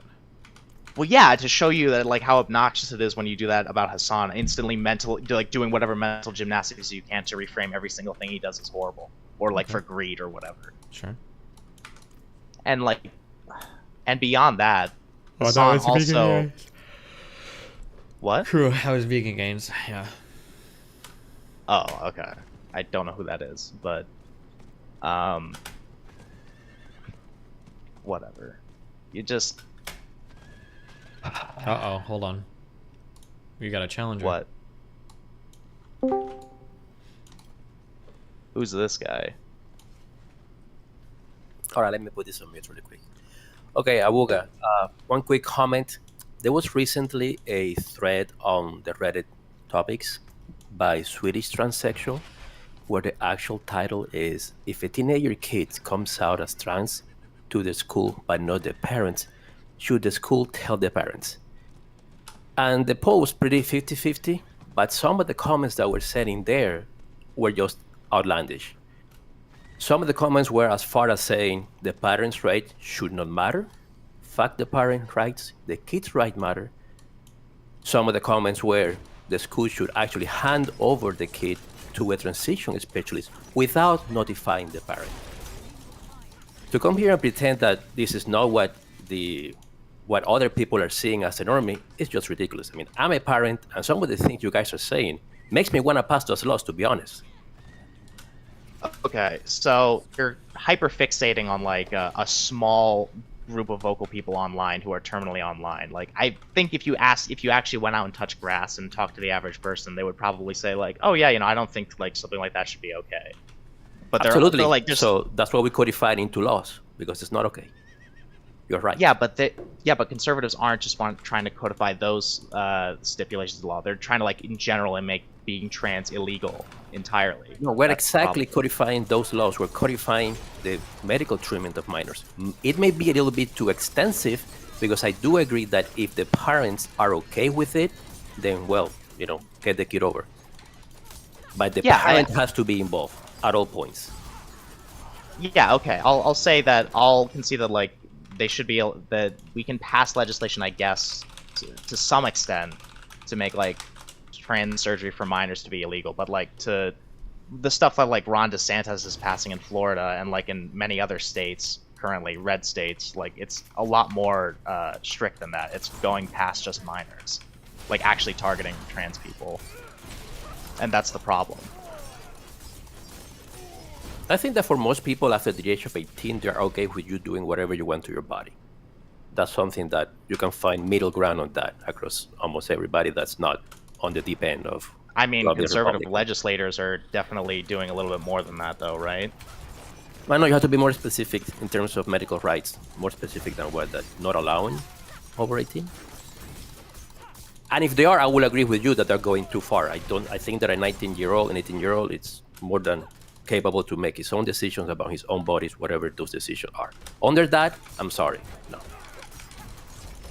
Yeah, sure. I don't think I entirely disagree. I'm just saying that, like, the average person, like, majority of the people in the country think that's okay if you're, like, 18 or older, but the conservatives are taking it farther than that with their legislation. I don't know what else you want me to say.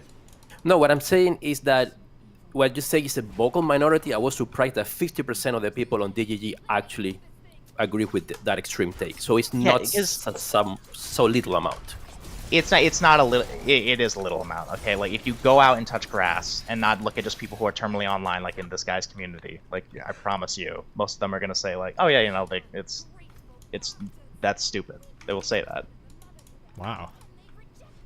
So would you be okay with passing laws keeping it exactly at that point if it's just online stuff? Wait, what do you mean? Like, under 18, under 18, no surgery, and maybe HRT maybe after 16. Yeah, sure. Yeah, I think most people would, a majority of the country would be okay with that. Yeah. And I think that, like, if you go into insane spaces online like Twitter, you'll find a lot of shitters who are gonna say shit like, oh yeah, I want my 12-year-old to have HRT. Most people will I obviously personally, find that crazy. I think most people are against medication that can turn your child sterile. I think that for me is a big sticking point. Yeah, of course, I agree. But conservatives are doing more than that, though.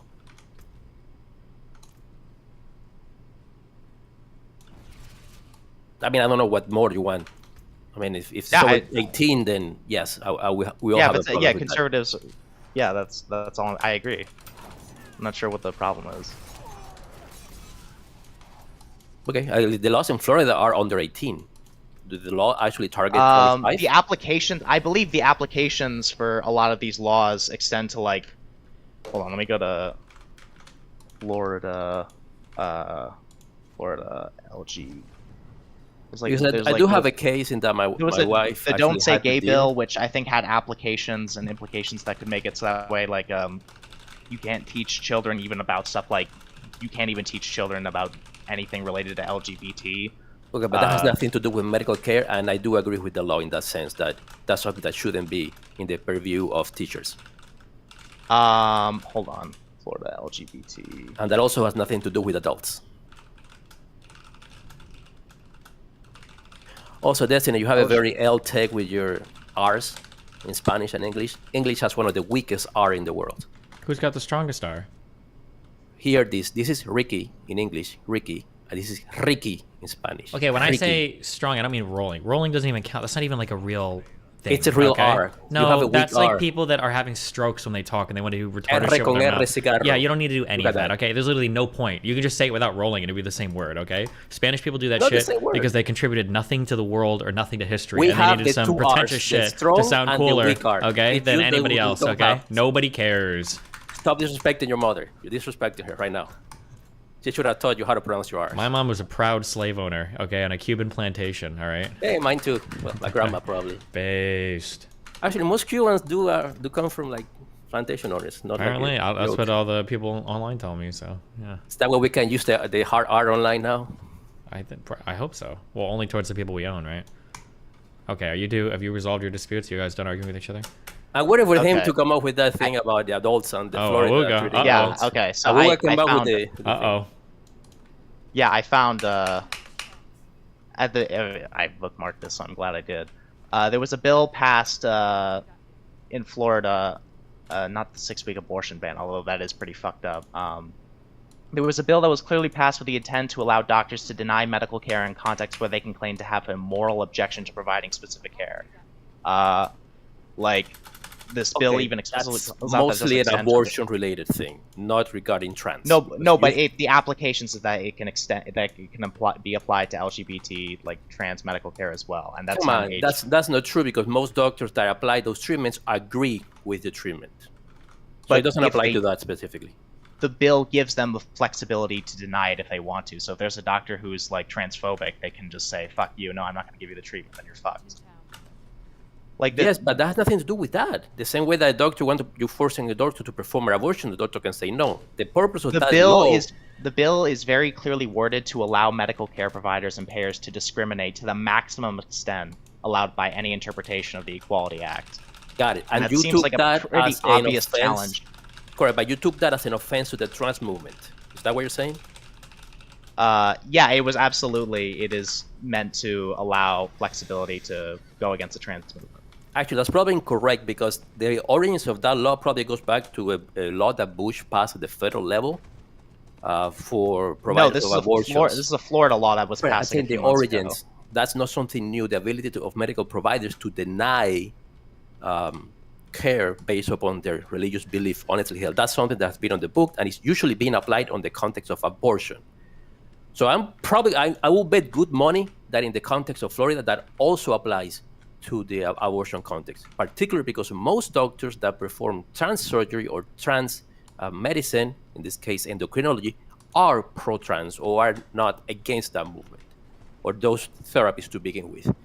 So I don't see that if... Okay, go ahead. I disagree. I think that the intent here was to target trans surgeries and stuff. They also passed a separate law for a 6-week abortion ban anyway, so outright. So it just doesn't. I just disagree. I think this is definitely intended for discriminating against trans people. I think that's a reach. Particularly, it doesn't say anything about trans. They just say the doctors can only perform the treatment that they feel. Do you think these laws passed by Ron DeSantis? You don't think Ron DeSantis is trying to target trans people at all with with any of his legislation? Absolutely, he is. Yeah, 100%. Okay, so okay. Because we disagree that kids should have certain things. If you want to No, say that but that's no, as right I'm as not- a trans, then He's taking it a step further by passing legislation like this to make it in general target trans people, not just trans now kids. you're taking a legislation that mostly, and I guarantee you that was mostly with the abortion thing, where nurses and anesthesiologists were probably involved when the doctors performing the abortion, and they were forced to provide their services even though they may be in disagreement with that. And those are the ones that people have usually more strongly held belief when they're actually like killing a human being in their view. Not for trans. But if you want to take that as against the trans, I mean, go for it. But I don't think that was the original intent of that law. It was mostly for the abortion context. Okay, I don't really know how to convince you then. You don't seem like you want to entertain that like some of these laws are clearly being passed with intent to harm LGBT. Well, if that's what they're being passed for, it should be pretty easy to find like statements from lawmakers about that, right? Usually people will talk about it. Like a lawmaker say, today we're passing this bill so that we can blah blah blah, right? And Yeah, that's what I he guess- spoke about. It's mostly in the context of abortion, like I said. I don't think it's in the context of abortion, but like I'd have to do more research to figure this stuff out. Yeah, go for it. I'll be here. People can get over my pedo bear picture. People love it. The fuck? What? Pedo bear? Pedro bear. It's not pedo bear. It's Pedro bear. Look at it. It's Mexican. It's a little hat. Oh, okay. It looks cute. It's amazing. Look at that. I used to have a Mohammed bear where he was like Mohammed with like a bomb as his hat, but I lost it. That's cool. All right, guys. Take care of the incident. Have a good day. Have a good trip. See you around. No fun, buddy. Damn, that was a rough one. I mean, listen, I didn't know I was going to be getting into a trans debate. If I did, I probably would have done a little bit of research to prepare. Yeah. And you're still not really engaging at all with anything I'm saying. Okay. Okay. Well, listen, I love you, buddy. Be careful. All right. Can I actually do a just quick shout out to my socials? Actually. Jesus, you're hungry. Go. Yeah. Trickman185 on Twitch and YouTube, and I have a Discord server. Also, I stream games on weekdays. Wow. All right. Bye. Bye. Damn, guy's getting clouded up. Marshmallow Ruffian. Oh, hey. I feel like you do it on purpose now, dog. I'm gonna be real with you. Wait, was it Ruffian? Yeah. You corrected me on this before, yeah. Well. Every time, in fact. Literally every time. Sounds like a personal problem. What's up? It really is, honestly. Just pick one or two things. My first question is completely unrelated. I was just curious after listening to Ubi talk. Do you think your community skews more left or more right? Right now, I'd probably say like pretty center-ish, because I've got a lot of right-leaning people, I've got a lot of far-left people, and I've got a lot of center-left people. I hope it still pulls a bit center-left, but I'm not sure, because I picked up a lot of like Red Pillar and other dudes that are slowly on their own personal journeys of self-discovery. Yeah, that's fair. That's fair. Okay, I was just curious what you thought. The other thing, the main thing I want to talk to you about is last time we interacted, okay, I asked you why in the Tri-Hex situation you were against changing your vocabulary for a friend. Mm-hmm. So let's just be clear on this. Changing my vocabulary when they're not around, right? Yes, correct. Okay. Specifically changing your vocabulary when they're not around. Okay, yeah. My question for you is, all right, last time I told you, like, oh, what if, you know, Nathan was like, hey, I'm transitioning, I don't want you to make jokes of, like, with tranny, even when I'm not around, and you were still against that, correct? Mm-hmm. All right. Are you down for a bit of roleplay? I love roleplay, yeah. Let's go, dude. Hell yeah, I can't get. All right, so in this roleplay, you're my dad, all right, and I'm your child, and I just transitioned. I'm like, hey, Dad, can you not say slurs about me even when I'm not around? Like, not about me specifically, but about people like me. No. Even in, like, a joking context. No. Why? I don't know. Sometimes just funny jokes I like to say. If you're not around, it's not like you're hearing it. Is it not a little disrespectful, though, to someone who I like to think that you love me to some extent? Why don't you, I don't know, extend that respect even when I'm not around you? Because I'm your goddamn father, and I'll do whatever the fuck I want to do when you're not around. You little fuck piece of shit. And then at this point, I start hitting, really hard. No, that makes sense. I respect that. That's kind of based, honestly. I think that's, yeah. I think that there is something to be said for, I've dealt with this with people in the past. There's a very unintentional thing that abusive people do. And I'm not saying you're intentionally being abusive, or that even this is necessarily abusive. But there's something that some people do that's very difficult to deal with, where they try to set a boundary and then they claim that you violating that boundary is disrespectful or insulting to them, but the boundary extends past what a reasonable boundary should extend past. So like this might be an example. So I might have a friend who's a devout Muslim, and he tells me, hey, listen,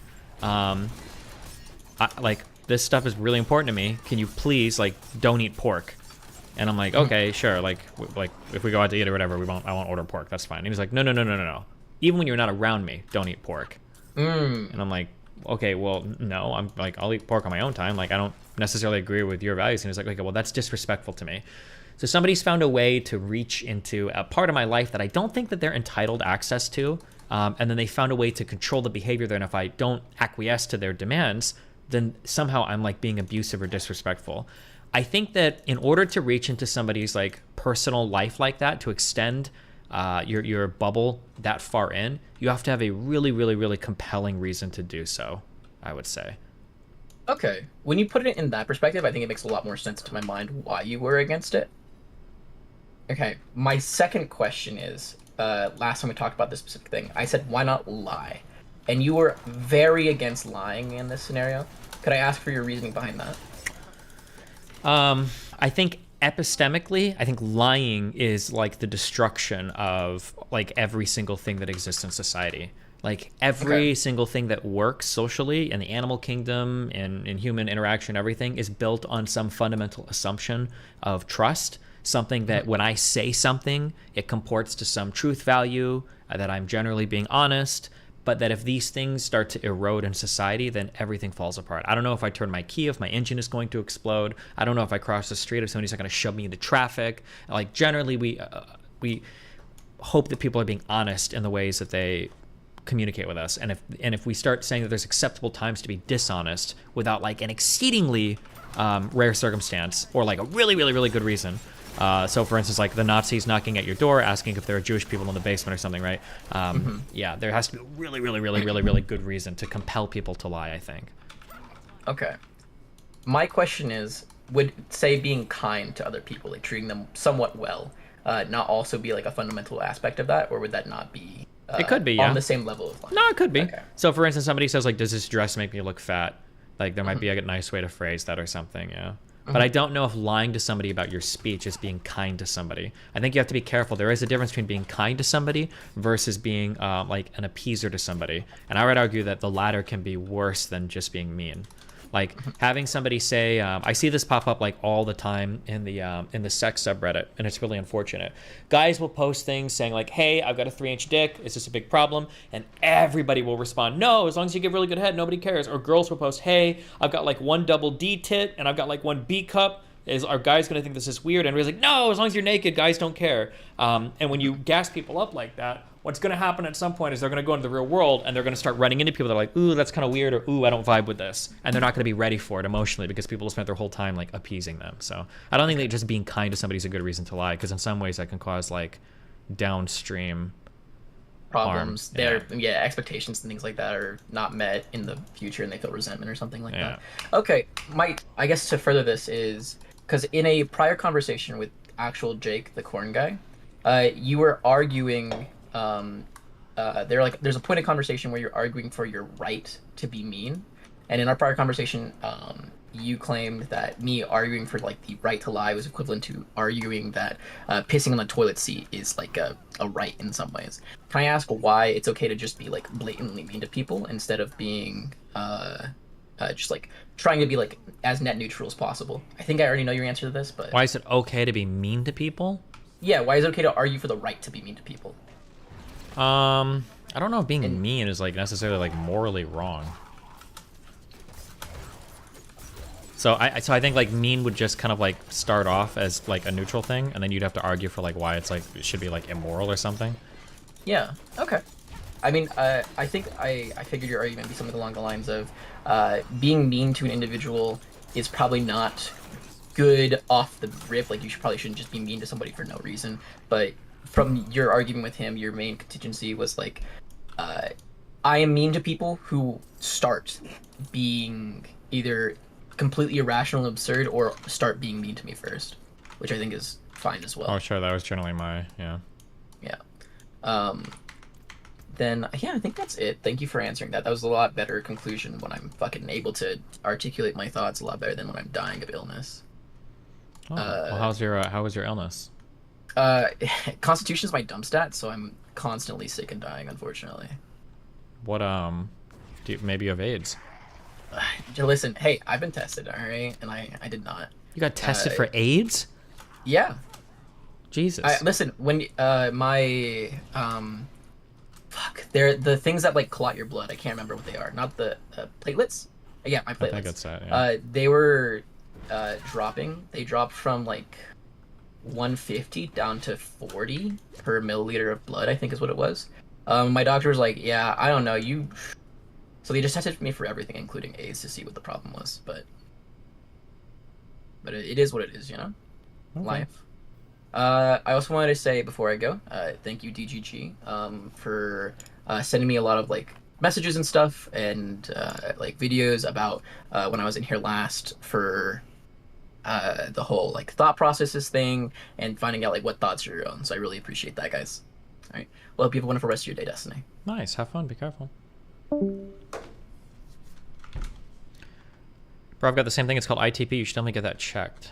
Why? I don't think I get sick all the time, do I? Oh, this kid. What's up? Are you alive? Yeah. Why? Well, because the last time I talked to you, you were sick for like 3 months. Did all Yeah, that I get was- resolved? What was it?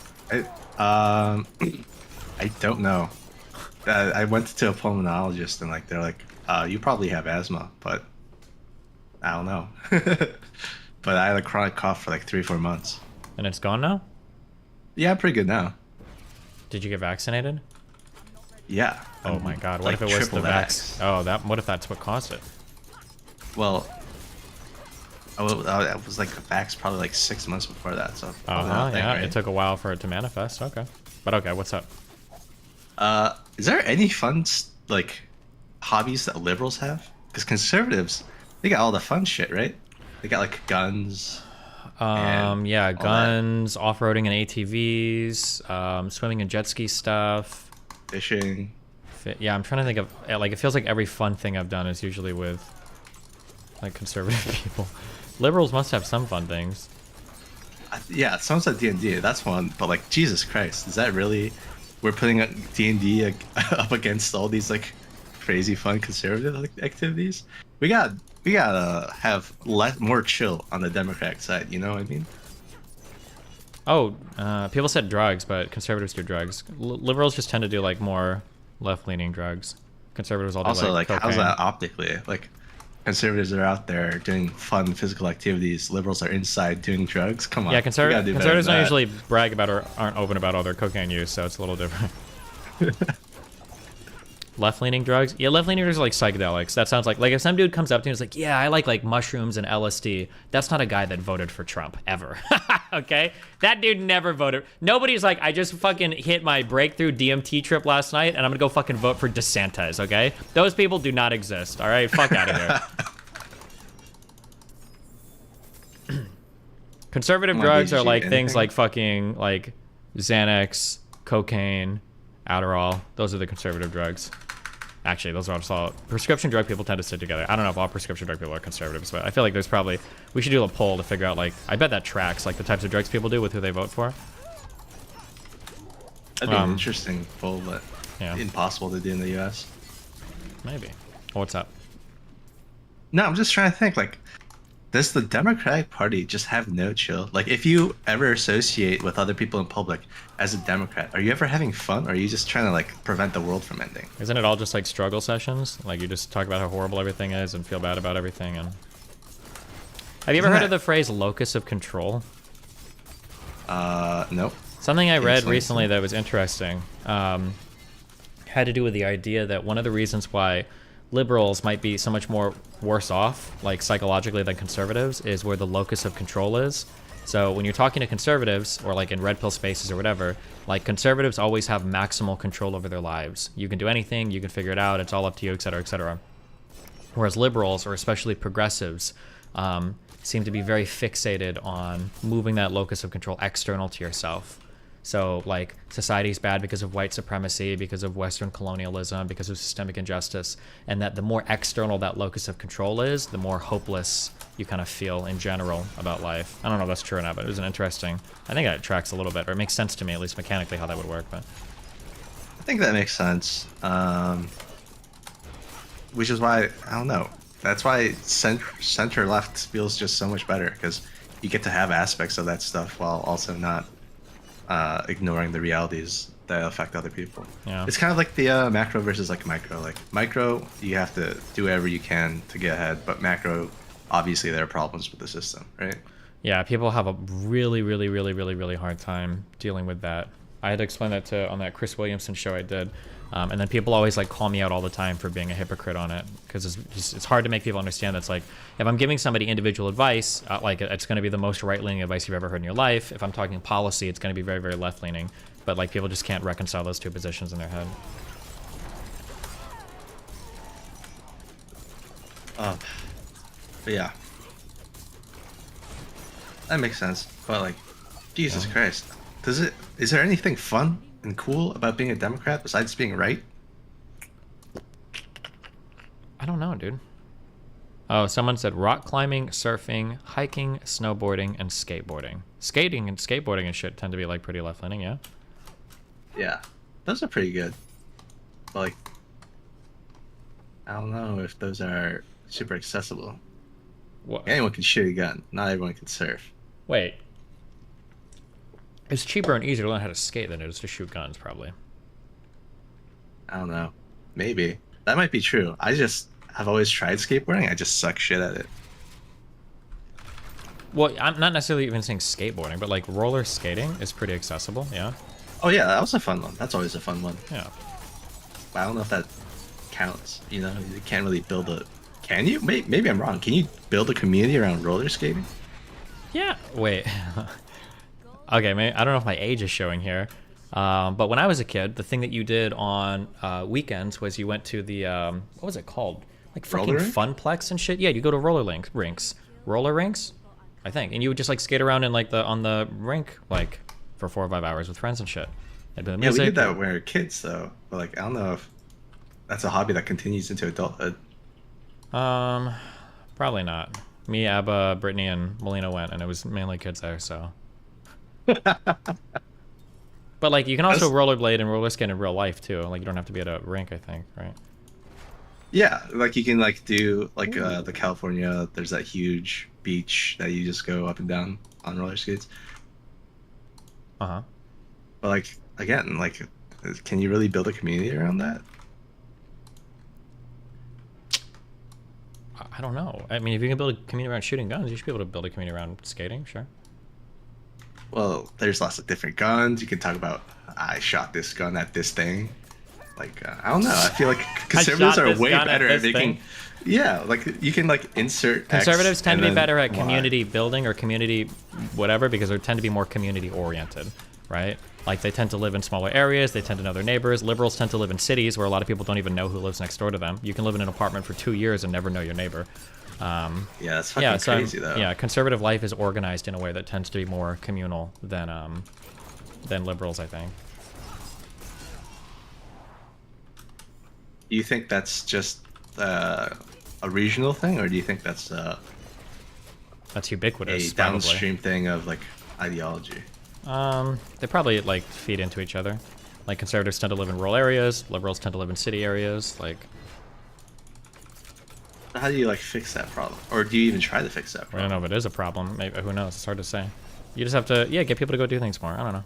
Take friends shooting, or doing fun activities if you wanted to. They'd probably like it. You gotta be the first one in your group of friends. I don't think anyone would ever like be like, "Oh my god, shooting is not fun." Yeah. If they've actually done it, but like, oh my god, it seems like the barrier to entry for liberals to have fun is so high. Well, did you just have like a college experience that made you realize this, or what happened? No, it's just like I'm doing a lot of projects and like political ideology falls in, so I'm thinking a lot about like the thought process behind them. Mm-hmm. So like one of the things I was thinking about, like the hobbies that liberals enjoy versus conservatives, and like there's a clear difference between the two. So I'm trying to figure out like, is that something because of the way they think, or because of the way they are raised and grew up, or something like that. Gotcha. How's PhD stuff going? It's pretty fun. I was sick for the 4 months, so like I am pretty behind, but picking up the research. Gotcha. You have anything you want researched? Nope, not right now. Oh, unlucky. Alright. Have fun with your call-ins. Yeah, I love everybody. Be careful. You too. Bye. Bye. Okay, wait. What's going on here? Do I have no more points that I ever get for my skill tree? Does this mean that I fucked up? Because this thing is telling me to like dump like, oh no, never mind. I probably get skill points only from the renown tree. That's what's going on. What do I put on my paragon tree? Oh, I haven't even unlocked anything. Oh, fuck me. Okay, so I'm gonna finish this. I'm gonna go do my one dungeon, and then I've unlocked tier 3. Destiny Cuban? Yeah. All right. Shout out to my Cubans. Shout out to Destiny. Destiny Cuban? Yeah. Damn, he's the whitest Cuban I know. There's a lot of white Cubans. I know, but he's the whitest with blue hair and shit. This motherfucker don't even dance. Wow. He just makes money moves. Listen, shout out to her. Like, go ahead. Alright, so then I go like this. Man, dude. Actual bridge burning moment. What, are they smoking cigars for the Tates, or what is that? What's the occasion?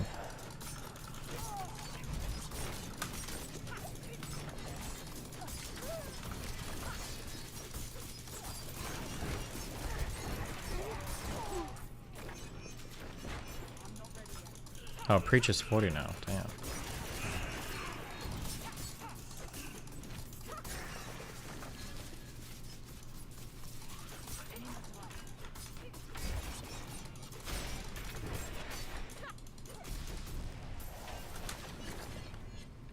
Be careful in the capstone dungeon, you can die easily. Bro, do you know who the fuck I am? You think I would lose a hardcore character in this fucking game?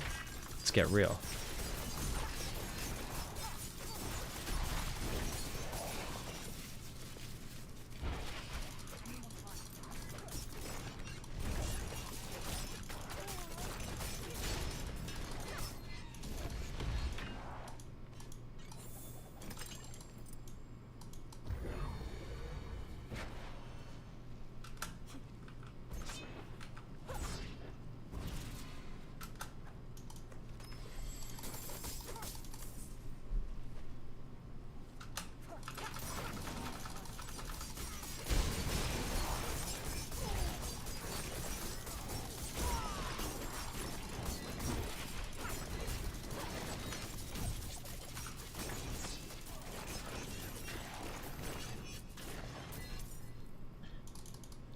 I just realized Destiny doesn't even use left or right click depending on the situation, just spams both buttons. Well, wait, what do you mean?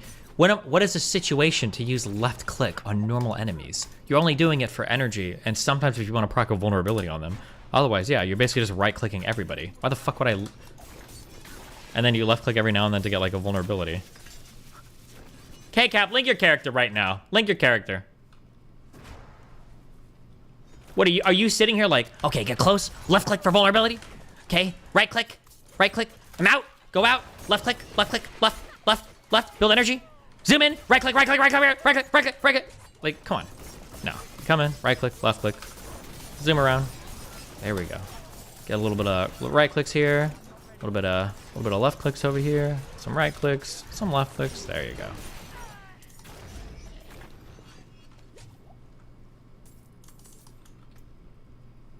Cock.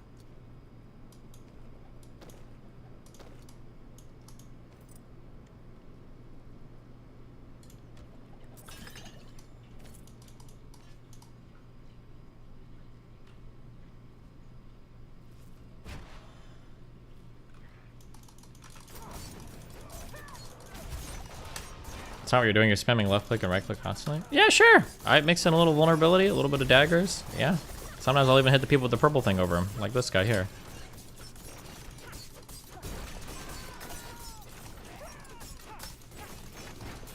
Problem? Troll face?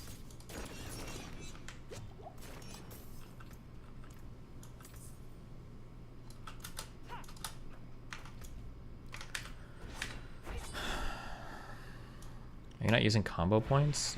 No, I use the thing that gives me infinite dank.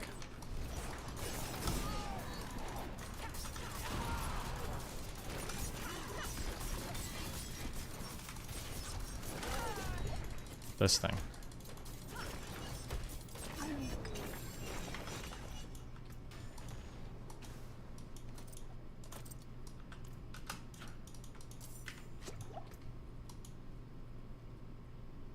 Fuck. Oh, wait. Cringe. Alright. Place your Paragon point, please, at the bottom of the Paragon board. Oh, it looked like I couldn't do anything yet with it. Oh. +5 dex, +5 dex, +5 strength. What the fuck is this shit? Do I need to put like a glyph somewhere to do it, or what? What the fuck? Wait, does this tell me how to do Paragon leveling? Oh no.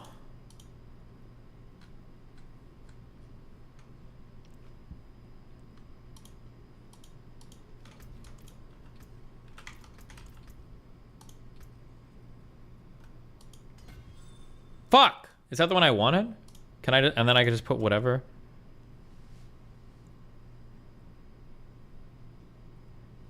Where do I even get these glyphs at? Oh, they're just locked by level?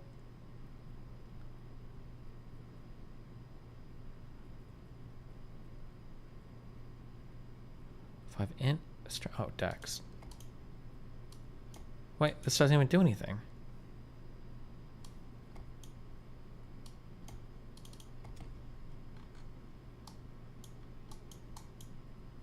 Oh, glyph socket. Oh.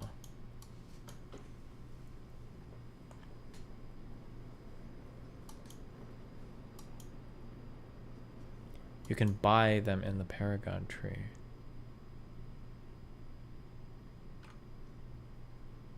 Interesting.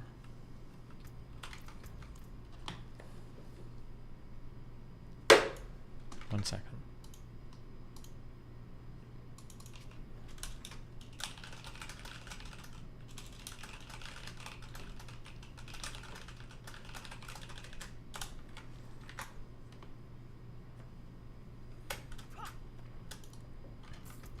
I don't know what I need this money for. I got 1.5 million gold. Stock K cap. It's more fun and has Paragon board guide. No, I'm not changing my build. Okay, I've grown. I know this build. So I just wanted to have an informal conversation. My attraction to old white women is friendly, smart, and creepy. It's logical. My biological mother and father abandoned me, and I was saved throughout my childhood by older white women while being shunned and surrounded by my tribe. So no, it's not a fetish. What? I'm going to put a suit on and do this formally, but I think it's better if I do this informally. Highlighting some of the things that everybody already knows about how the Matrix operates. Tristan messages me this morning, and he's like, hey, I didn't know that you thought I was guilty. And I'm like, yeah, obviously I think you guys are guilty. That's why I said we disagree. And he's like, why do you want an interview? I was like, I don't know, a long-form conversation would be interesting. And by the end of our conversation, he's like, well, listen, I won't unfollow you because I'm not petty. And I'm like, well, thanks, dude. I won't unfollow you either. What a weird conversation. I don't know if it's actually them running the Twitter accounts. It was such like a bizarre conversation.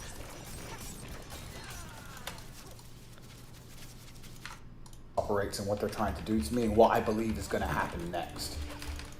It's quite interesting that they are attacking me and attempting to vilify me at the exact same time, whereas real predators, which work for the media establishment, are being ousted.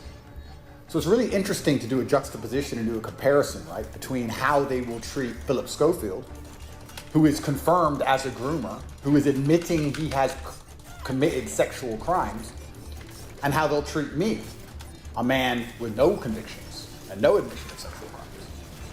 Look at the differences in the headlines. Look at how soft they are in their interviews with him. You've had quite the week. How are you? Look at how now, after only 2 or 3 days, the headlines are saying we should forgive him and feel sorry for him. I don't even know what this guy did. Whereas me, who's been under constant media assault for over a year, they never let up. Wait, why are people suiciding? Someone sent me a clip yesterday of Philip Schofield saying he's going to kill himself and how sad he is. Last week, if my daughters hadn't been there, then I wouldn't be here. Why do they keep pushing me? Why do they keep pushing me, playing the sympathy card? And all the headlines are now like, yeah, we can't keep attacking this poor man. For 1 year they've attacked me, and they will not stop. And this highlights the difference between the people who are on the side of the establishment and the people who are not on the side of the establishment. I've been offered to sell my soul very many times. I want everyone at home to understand, you do not become the most... Okay, can somebody link me? Yeah, link me the story of this guy. I'm curious, because these guys have brought him up a lot as like some juxtaposition for, look at how unfairly I'm treated and look at how nicely this guy's treated.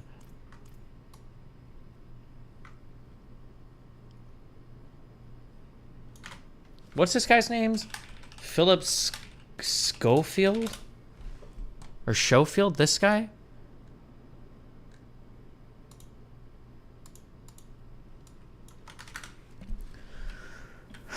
Britain's This Morning This morning, television programs become the center of spectacle, drawing comparisons to Apple TV, blah, blah, blah, blah. Co-host Philip Schofield, 61, departed the show late last month, later revealing he had an affair with a junior colleague. Schofield's co-host Holly Willoughby returned to This Morning on Monday and said she had a lot of process following Schofield's revelation. To be leaving ITV This Morning in late mail and said he lied about a relationship with a much younger male colleague. Okay, why do they keep saying that? What does younger mean? Was he like 15 or like 25? The 61-year-old TV star left on May 20th after report surfaced surrounding tensions with the co-hosts. Blah, blah, blah. Started in 2002, shared a now removed statement on Instagram according to BBC, said he'd always done his best to be honorable and kind.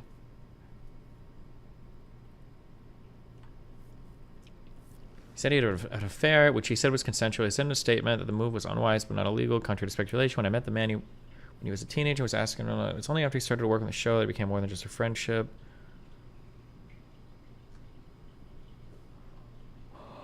Oh, his colleague was 20. Who the fuck cares? Okay, it's not really comparable. Googled man on Earth. Especially amongst the demographic of young men. Unless there's like, is there actual evidence that this guy groomed the guy for a long time? I feel like grooming is hard because if you're that creepy and weird, I feel like you would just fuck him when he's 15. Would you really would you really groom somebody and wait as a TV star for like 3, 4, or 5 years? I feel like you would just fuck the underage kid, right? Don't people claim these guys are all Epstein pedophiles anyway? Why would you wait? Which have money to spend. Without very large companies and corporations becoming extremely interested in you. I've been offered $50 to $60 million by companies I'm not going to name. All I had to do was shut up. Shut up, take the money. Wait, you're literally staring down the barrel of like some trafficking crimes, like convictions. You're banned from almost every major social media platform on Earth. Why would you not just name names? Who are you protecting at this point? Like, why would you not just say who's offered you money? Most Googled man on Earth. Especially amongst the demographic of young men, which have money to spend. Without very large companies and corporations becoming extremely interested in you. I've been offered $50 to $60 million by companies I'm not going to name. All I had to do was shut up. Shut up, take the money. Wear the stupid hat. Wave around the stupid drink. Whatever it is. And continue to agree with whatever the Matrix says, regardless of my own personal feelings, my personal views and beliefs, and just push it on the minds of young children. And I refuse to do that. I refuse to sell my soul. If I would have sold my soul to a large corporation, and then this attack happened, which I very much doubt this level. So by his definition, Destiny does not think grooming happens. I just saw a video where he explicitly defines grooming as the long-term non-sexual lead-up to a sexual content. Yeah, but you'd have to show the grooming happens, my dude. Like, you guys have zero charitability. You guys will see a picture like, oh, they met when they were 15, they fucked when they were 20, grooming. You just like instantaneously assume that. But like what? If this was, but whereas like we have actual evidence and proof of the Tates messaging like 15, 16-year-old girls in Romania, and you guys are like, well, maybe come on, dude, you're so selectively skeptical. Could the guy have groomed the kid? Yeah, sure, it's possible, but you need to show that. You have to demonstrate that somehow, right? You can't just say that he just happened to know him at 15, therefore he groomed him.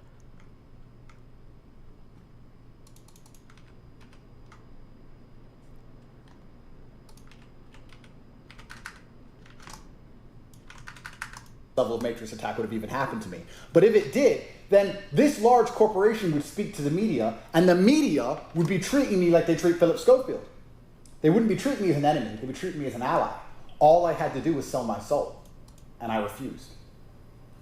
The recent BBC interview that took place, I don't think most people understand genuinely how snaky that interview was. If he's gonna say snaky for the 15th time and he's gonna bring up the list of questions for the 15th time, I hope he shows an email or something. I hope he actually demonstrates that there was some snaky shit going on and he doesn't just make the same unverified claims over and over and over and over and over again. I hope he actually demonstrates something. The reason I had to destroy her so ruthlessly is because of how the interview was set up. When I was in jail, the BBC was constantly trying to get me to give an interview over the phone, and I refused. When I left jail, the BBC begged me begged me. Show the for an emails. interview. Show the Daily, emails. Show the begging emails. me. And for 3 months, I refused. Eventually, once I understood, after my 3rd month of house arrest, what the Romanian government is going to do to me, which we're going to discuss shortly, I thought now would be a good time to give an interview. BBC begged me, saying that Romania has one of the most corrupt justice systems in Europe, that there's serious problems with the case, lots of evidence that's been leaked shows Andrew's innocent, that Andrew's side of the story hasn't been heard, that we're interested in fair and unbiased journalism, that we don't want to come there and do a hit piece, we want to speak to him and try and find out the truth of what's happening. Show in it. In fact, we're going to send you the questions we want to ask in advance. I'm not a coward. I never ask for questions in advance. Then show the question. If they send it in advance, you're literally admitting there's a paper trail. Show the questions. I know you already had the souls in your jewelry, but the armor is insane. Make sure you're fully slotted with those. Yeah. I'm a professional, and I will destroy anyone instantly. But they sent us a list of questions, which was shown to me, and I was like, well, those are actually interesting questions. What's my mental health like? What's Romanian jail like? They're going to send you the questions. Did he show it? But they sent us a list of questions, which was shown to me, and I was like, well, those are actually interesting questions. What's my mental health like? What's Romanian jail like? What's it like being in a courtroom where everyone's speaking a language you don't understand and having your liberty deprived of you? I thought this is going to be an interesting interview. I agreed. The BBC, all nice smiles and all lies, sent us this entire spiel, turned up, turned the cameras on, sat down, and attacked me. Have you ever put any and applied any psychological control on any of the women you dated? No, and I respect women. This idea that that I'm so much smarter that I can hypnotize somebody. Wait, buy the final upgrades to your items? Bro, that shit costs incredibly exotic materials and the legendary shit. I don't think that's worth it at all.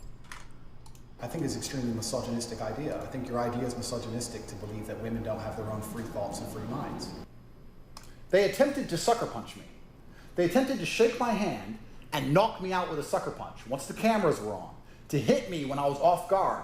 They expected me to be off guard, ready to talk about my mental health. Fuck. And hit me with these questions and me make a fool of myself, unaware that I'm a master of Aikido. And when you attempt to sucker punch me, it simply misses, and I destroy you. I think we're done. Yep. Unmatched perspicacity.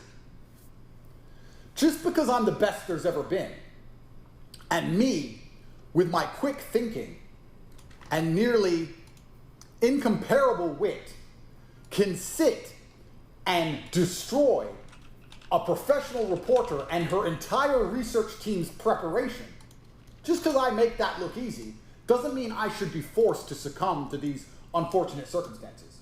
99% of the population, if they were tricked the way I was tricked, would look a fool on camera. They were very prepared to try and make a fool of me. But I'm the best there's ever been. Did they do this to Philip Schofield? No. Where was the BBC's outrage when Rolf Harris or Jimmy Savile were touching children? They don't care. Where's the BBC's outrage when certain other people, high level in society, members of the royal family, are caught having pictures with minors? They don't care. But they will continue to try and convince you that I am something I am not, on repeat, over and over and over again. These people are worse than disingenuous. They are worse than simply liars. They are evil, they are a club, and if you sell your soul and join the club, they offer you protection, and if you don't, they aim to destroy you, which is what they're trying to do to me. The reason I decided to give the interview to the BBC is because I now believe that the next step, and I'm going to call it, because I've called everything that's happened to me so far. Disobedience Look at my old aspect? interviews. I said stage 2, they're going to try and put me in jail. I understand that you get 3 strikes in this game. Strike 1 is they try and shut you up and discredit you, which I've just been through. Strike 2 is they try and put you in jail for no reason. And strike 3 is they kill you. I think The you already truth is had this, it. So I knew it was coming. I absolutely knew it was coming because of how orchestrated it was. The only thing, and I'll state this at the beginning, the only reason I'm upset by being canceled is because I've expired one of my lives. I mean, I'd never kill myself. Don't fucking try. But, bruv, because that's what's next. That's what's next. It's scary. I'm telling you, everyone thinks I'm paranoid. Everyone thinks I'm crazy. So it's like every single organization on the face of the planet is corrupt. This is what I say to people. I say, listen, Oh. and I'm going to say this on this podcast now because I say it on every other one. I would never. Did I ever lose kill this myself. aspect? I truly believe they're going to come and they're going to try and kill me on a long enough time frame because they tried to shut me up and I won't shut up. They're either going to try and put me in jail, or they're going to kill me, and I would never kill myself under any circumstances ever. And the reason I say this, and I say this to people, and they go, "But what can they put you in jail for?" And I'm like, how ignorant are you in your ignorance to believe they need a reason? You believe it's fair. You believe I can get a lawyer and prove myself innocent. That's not how it works. They decide you're guilty long before and they find a reason. Go to the dungeon why. listed And it doesn't under the matter what you aspect. do about it, you will pay the fucking price. It's not fair. None of it is. Every single system's corrupt. It actually annoys me when people say that to me. Well, just get a lawyer. Why? They can't put you in jail if you're innocent. Yes, they fucking Halls of the Damned and That's what people don't understand Kyrgyzstan. about the world. They can and they do and they fucking will. And that's what's scary. I'm going to call what's going to happen next. Where's that? The Matrix is extremely angry. And they are angry because their weapons aren't working.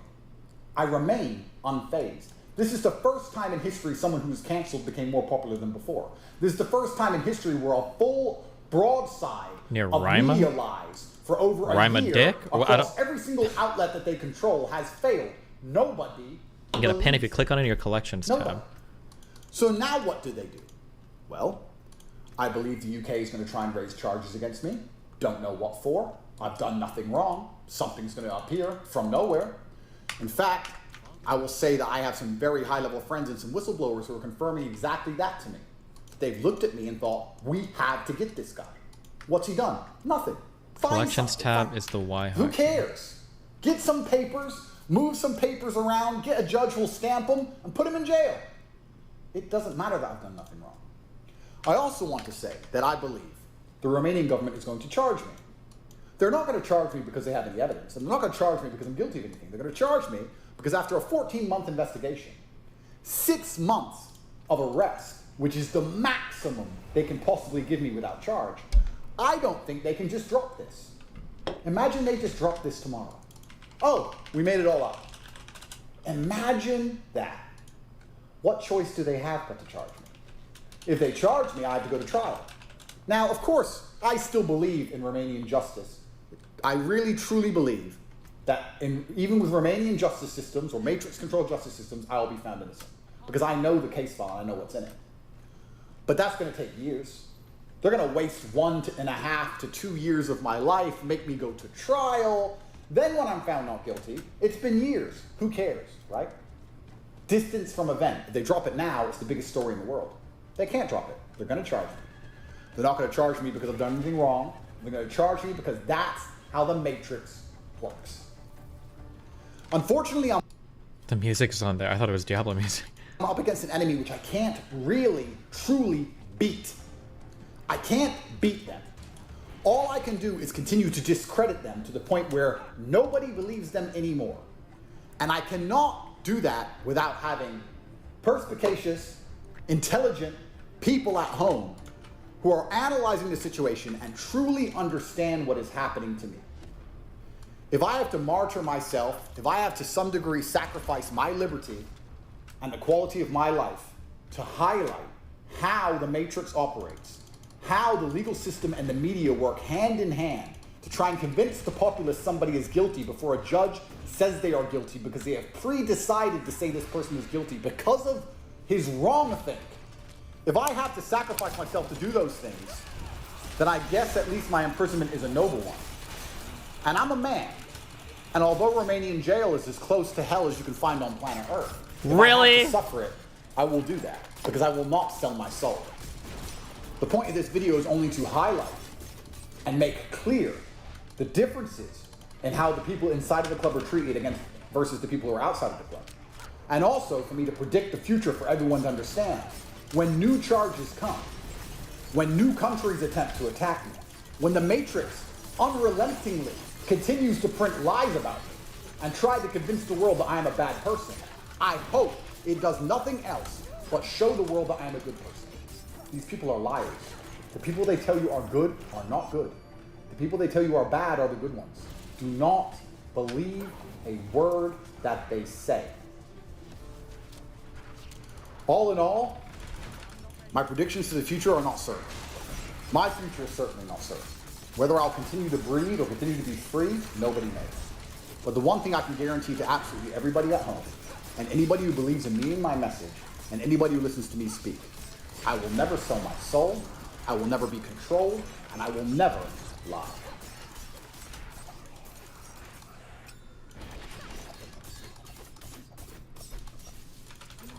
Little bro's fucked.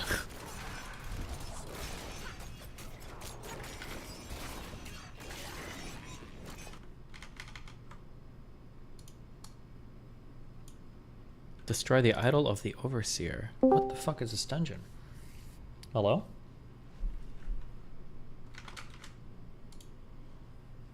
I'm back. I remembered a question I had. Oh, what's up? It's about international justice. Okay. Do you believe that the principles of like internal criminal justice in like the U.S. Should apply universally on a moral sense? Meaning that like Yeah, probably broadly speaking, yeah. Innocent until proven guilty, all that stuff, yeah. Yeah. So if you've stated before that you believe in rehabilitative justice, right? Yeah, generally, yeah. That's not a principle of the U.S. justice system, to be clear. That's totally disconnected from the first thing, but yeah, go ahead. Yeah. What do you think morally should happen to Russia? That's a hard one, because you're not really asking about like a person committing crimes. You're asking about like a country. I don't know. What are you asking? Be more specific. For what? For going to war, or for potential war crimes, or what? Like, if Ukraine's counteroffensive is correct, they get or goes successfully, and they get all their land back, and like signing a peace deal there seems kind of fucked up, right? Because now Russia just bombed the shit out of and destroyed all their infrastructure.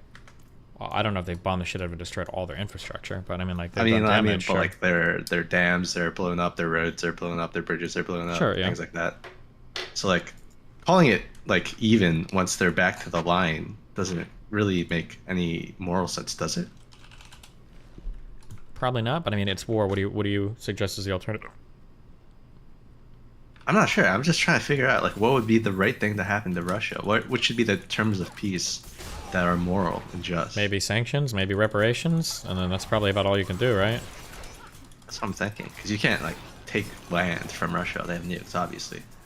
The problem is I don't know if there's like a world court where you can like hold them accountable, right? Like, I mean, at the end of the day, what, you sanction them until you pay back something? Like, would they even do that? I don't know realistically if that would even happen.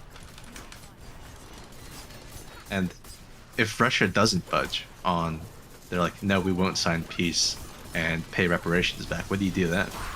You invade Russia? There's no shot, right? No, that's why I'm saying I don't know if you've got like a court that can hold them accountable. Because realistically, we're not going to invade, right?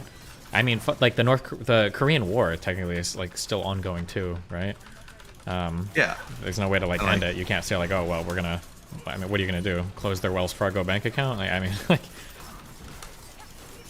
There's like no tools for like what's stopping Russia from doing this again? I don't know. Soft military power, soft economic power, like. Well, if countries stood by Russia during this, like, what's gonna stop them from standing by them if they invade another country or something like that? I don't know. You got to make the argument to the international community for why it's a bad idea, right? Like, that's all you can do. Morally, do you think a country should pay for, like, let's say, like, Putin's government is completely overthrown. Do you think that Russia still owes a debt to Ukraine then? I don't know. I don't have the answer to any of these questions. It's a really hard one. Okay. Like how like should individual soldiers be held accountable if they were ordered something by Putin? If the leadership changes, like do you still hold them accountable? Like if Putin is arguably a dictator, can you hold Russia accountable at all since he's like not even really voted for?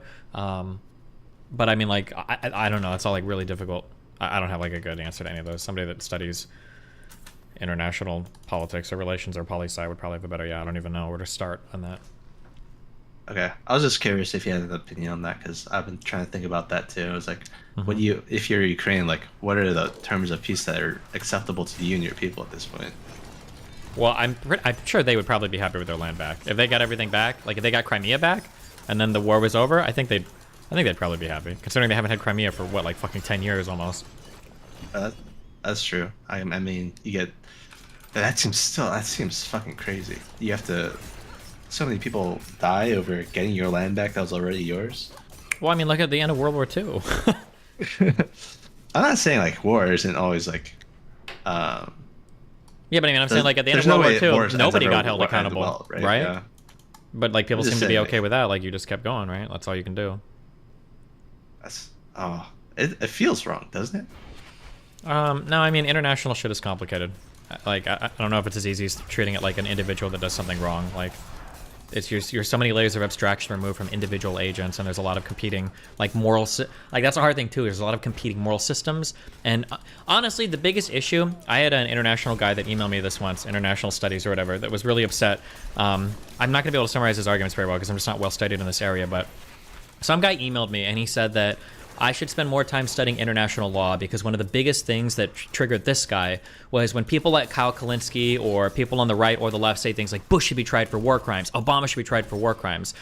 He said that the answer that I should, or the question I should always ask is, who has the jurisdiction to hold them accountable for that? And he said that people always demand that people get held accountable for stuff or get held on trial for war crimes, blah, blah, blah. But there is no like international tribunal or council that even exists to have the jurisdiction to hear these types of charges. Like it just doesn't make sense to say, try somebody for war crimes. There is no international community with that level of jurisdiction and that level of power vested in it that could even be able to begin to have those types of investigations. And that most of those questions are just kind of like meaningless moral grandstanding because it doesn't mean anything. So that maybe that would be a question I think of. Jurisdiction is very difficult when you have competing countries because now you can't appeal to a common law system. This is why when we make international treaties, our international trade agreements, it's why we usually try to specify some third-party court that can resolve disputes. But I mean, at the end of the day, you could leave, right? Like the World Trade Organization, right? The WTO has like third-party arbitration and their court's set up for that. But like at the end of the day, somebody could be like, okay, well, fuck this. I'm just going to leave, this thing. And it's like, well, that's their own country. You can't force them, But yeah. So that's when you start talking about competing legal systems in different countries, it gets very, very, very hard to hold people accountable, Yeah, I think in terms of moral justice, I think that's a pretty big human failure is that we have no way of holding other people or other like the top tier of actors accountable for things. The best you can really do is like really, really high levels of integration and then punish based on the integration. Like that's like really all you can do at the end of the day. Like if there's a country that's like super reliant on us for like trade and stuff, and we have like a ton of ties to them, like threatening to pull out of that or threatening to sanction them on that level, those are like the biggest harms you can do, That's so crazy though. I don't know. It's hard to feel satisfied with that sort of level of justice for some of these things. Yeah, but I mean that's international affairs. I mean, what are you gonna do? Very, very, very rarely when you start running into competing systems like that are you going to find like a satisfactory answer. Like there's ongoing popular conflict that there's not a satisfactory answer for, right? How do you resolve the Israeli-Palestinian disagreement? Like there's everything is super unsatisfying there. Do you split the country between Jews and Arabs and then Jews theoretically lose the last safe country for them on the planet? Do you try to be fair to the Palestinians and give them land that they argue they were promised? And have that outcome? Or do you say like, well, nope, the Jews get to control of this, and then now you just deal with the habitual encroachment of them in the West Bank, building more and more settlements, taking more and more parts of Jerusalem, slowly pushing the Palestinians out, constantly going to war with their neighbors. Like, it's like some things just don't have like easy solutions, unfortunately. But I mean, that's international affairs. Like, yeah, it's not like we have a common like system of law that we can appeal to and say, oh, look, we should just do this, unfortunately. Yep. All right. I think we reached the end of this one. Have a good one. Love you. Be careful. Okay, yeah, so for all the people that keep saying, oh, there are international blah, blah, blah, blah, blah. No, there's not. The United States is not ever going to subject itself to rulings of like war crimes from some international tribunal. It's just not going to do that. Why would we? We have absolutely no incentive to. We have every reason not to. The United States will never like be held or have a hearing at any of those courts relating to that. It's just not going to happen.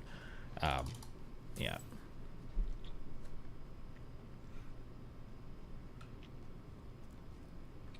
Why shouldn't they? Well, I mean, why should or shouldn't they? You can make arguments. When I'm saying realistically on paper, they probably wouldn't.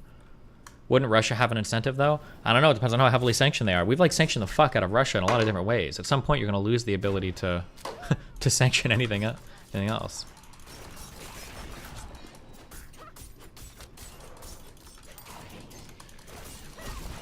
You also have to be careful too about how political you get over certain things. Like, I don't know if it's still being talked about, but at one point in time, I'm pretty sure there were international talks about abandoning the SWIFT system because the United States tried to sanction parts of Russia, or did sanction parts of Russia from SWIFT. And so people are thinking, well, hold on, if we're going to be weaponizing financial transactions, then maybe then maybe, you know, maybe we don't want to be a part of this, you know. Ultimately, at the end of the day, anything can be weaponized, but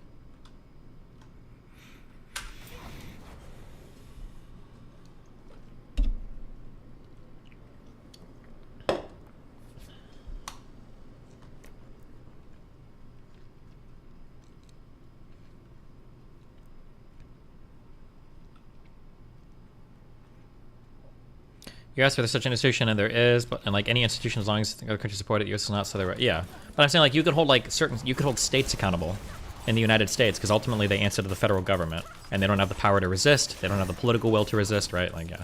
But holding countries accountable, at least a country like the United States, is very, very, very, very, very hard. Fuck, we can't even hold fucking Russia accountable, right? Who's gonna?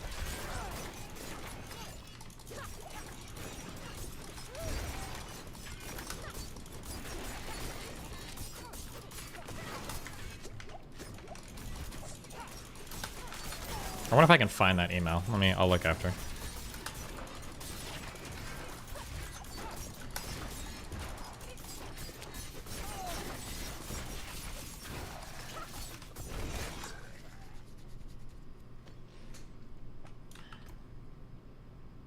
Damn, 578. Plus 15 all stats? Don't mind if I do.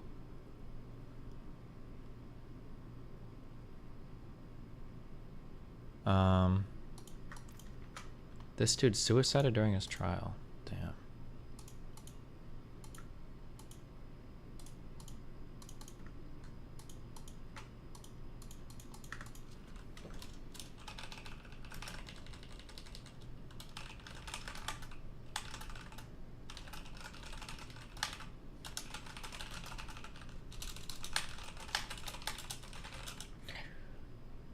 Gmail. War crimes.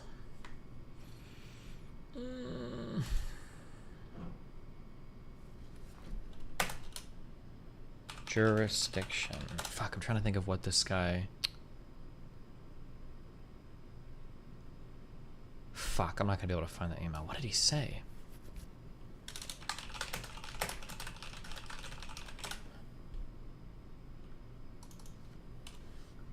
I wonder if I deleted the email. Fuck me. Well, hey, listen, if you emailed me about this, resend it if you want.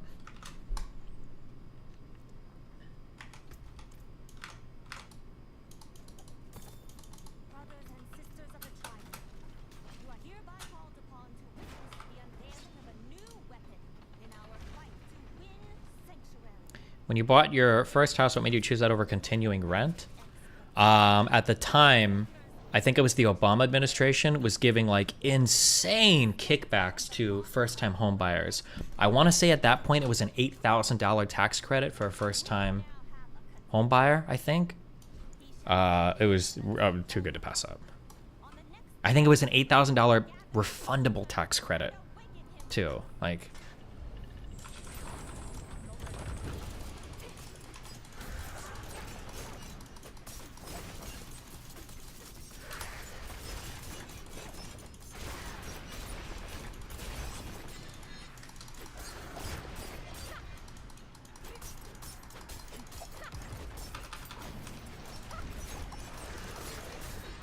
What year was that?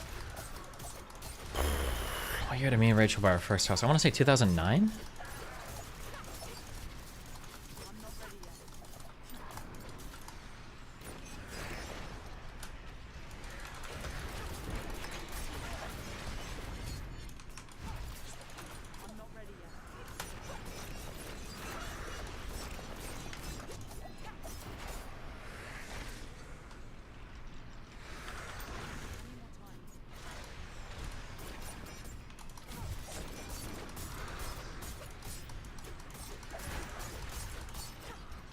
You bought your house when you were 20? How the fuck? Yeah, that casino job paid bank.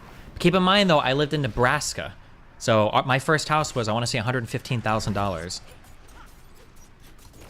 Also, me and Rachel both worked at the casino.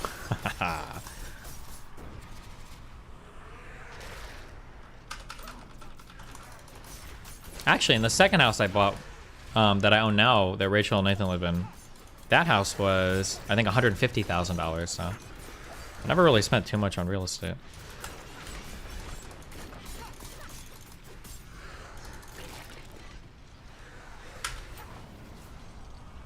What was the mortgage on it? It was an FHA loan, so super low down payment.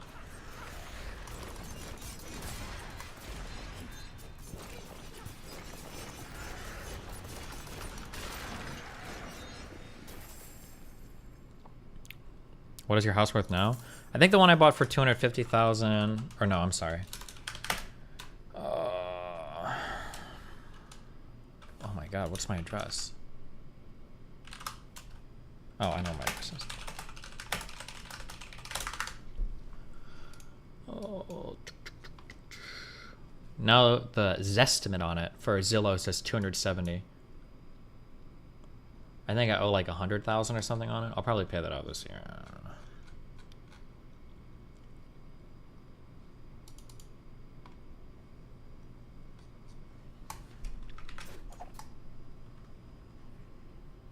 Okay.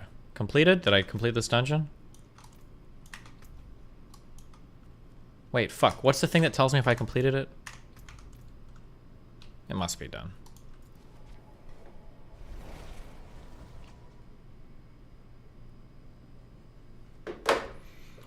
Alright.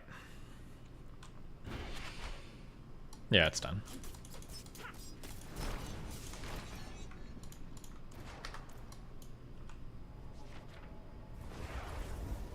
Why is this community so unhinged about Sejin? Those are from the Dark Archives. We don't talk about that.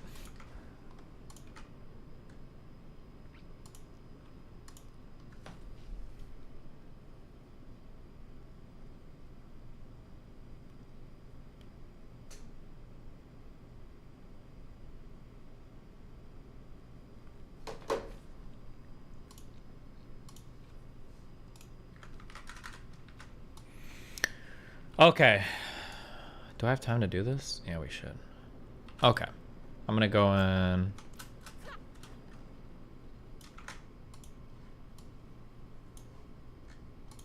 Wait, hold on.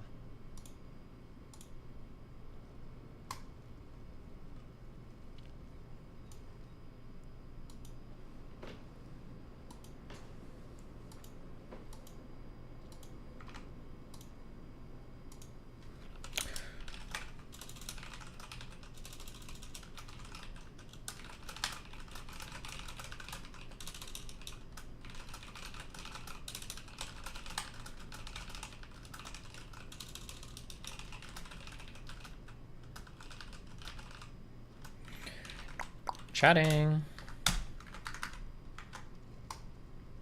Kind of an intrusive question, but were you and Pokemon ever romantically involved? I'm gonna be honest.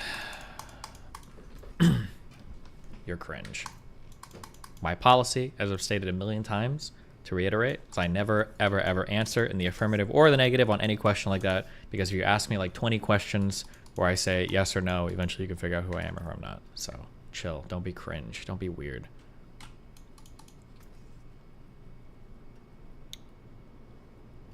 Wait, I need to sell these. I was trying to think of a way to make that into a your mom joke, but I couldn't, so that's what you get.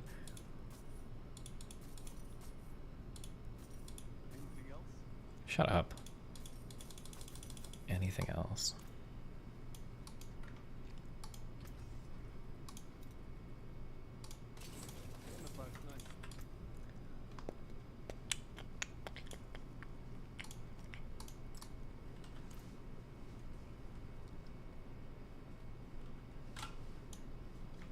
Her name is pronounced Pokemon. It's Pokemon. Iman. Her first name is Iman. So the name is Pokemon. Iman. It's not Pokimane. Her name's not Imane. And it's not Pokemon. Her name's not Iman. Her name is Iman. So then the name, the trick name is like Pokemon. Fuck you.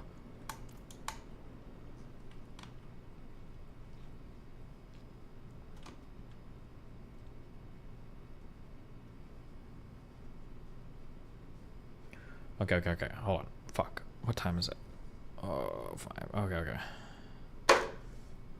Alright. What am I doing? Oh, upgrade. Yes. 1, 2, 3. 1, 2, 3. Oh, whoa, whoa. We got a little duder over here. Need some ups.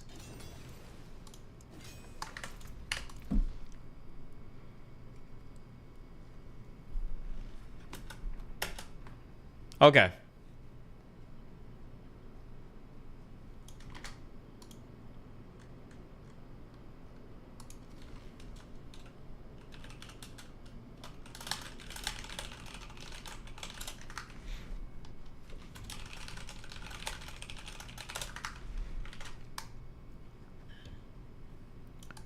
You. Okay, aspects. When casting a beam at skill, you trigger an imbued explosion. Two-handed weapon. That means dual wielding, right? Or does that mean a literal two-handed weapon? Oh, it doesn't matter. It applies to everything. Okay. When a dark shroud would be.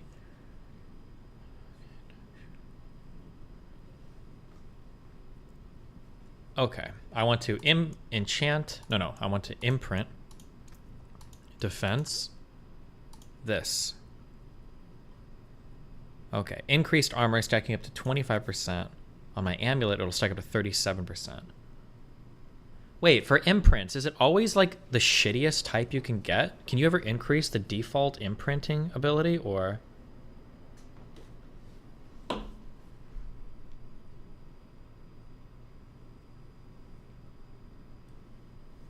No, you only get the min? Oh, cringe.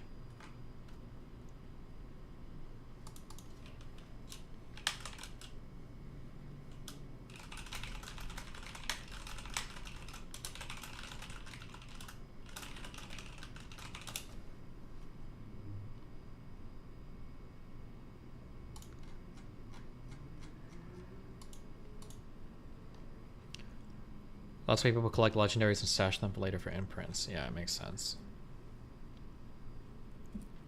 Okay. It's not going to take my rare sigils to put these imprints back on my items, right? That would be so fucking cringe. There's no way they would do that, right? Oh my god, they don't. That's awesome. Okay.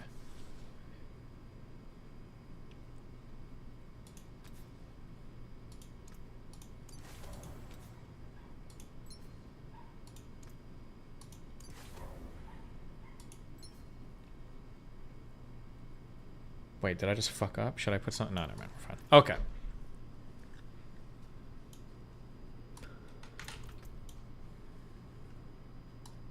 All right. Wait. Is there anything else I can put on my shit?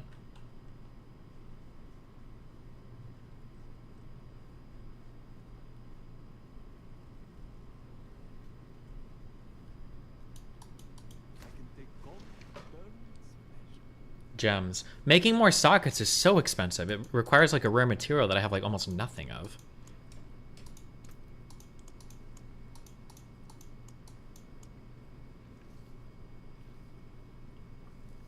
If I put like, can I stack these? Like if I put like the aspect of disobedience on like multiple items, does it like stack or no? Oh wait, this is even more. Okay, fuck this.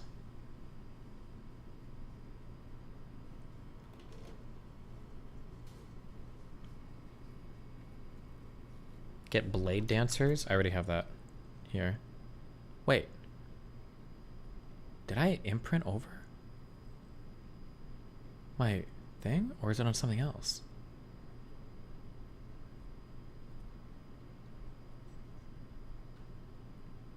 Oh, I must have got a new bow and I didn't put a new thing on it. Because this isn't imprinted. Oh, that's what happened. I got a new bow and I didn't put anything on it. Never mind. Okay.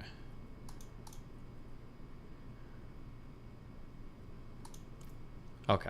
Because I didn't have enough of these stupid fucking crafting fragments. Boom. Okay. Ready to go. Okay.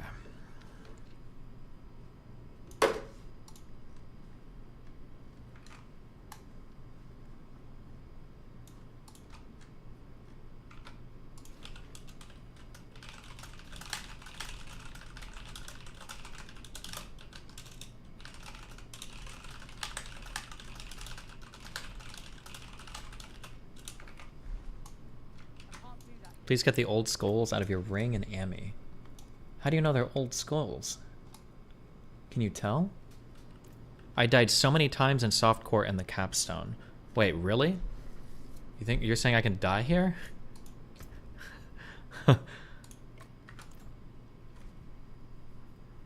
Hold on. You might just suck though.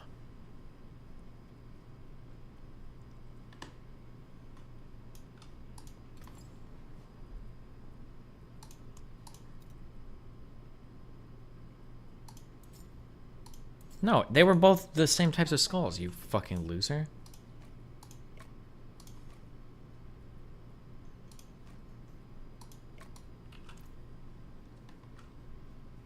This is the last card you're gonna play? Maybe. I mean, I'm level fucking 50, dog, okay? It's taken me days to get here.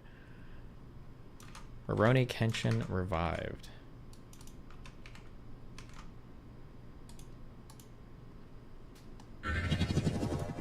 Oh god.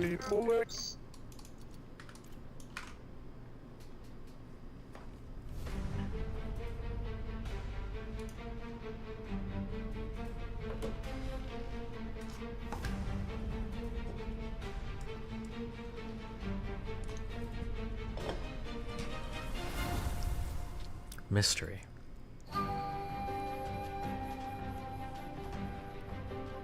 そこまでよ。神谷活心流はうちの流儀よ。覚悟なさい。拙者は流浪に当てのない旅の見学でござるよ。 What is that voice actor for Kenshin? 俺はわっぱじゃねえ。東京不死族明神ヤヒコ。蹴りをつけようぜ。最強の維新疾患よ。剣心剣心剣心 Yeah, I think it was voiced by a girl in the original, I think. The animation does not look good. I mean, it looks super digital, but everything looks like super digital these days. To be fair, the animation of the original Kenshin was not that great. I don't know if that was like a high budget production or not. Cowboy Bebop, Death Note, those were like high budget productions. I don't know if the original Kenshin was or wasn't. I'm not sure.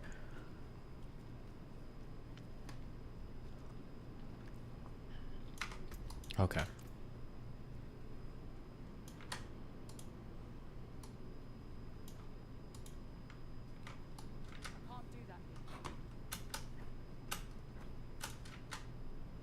Get these 3 altars to get the plus 5% damage node from your Paragon point.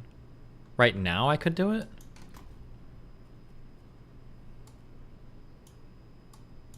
Do I? Nah, fuck it, dude. We're ready to go, man.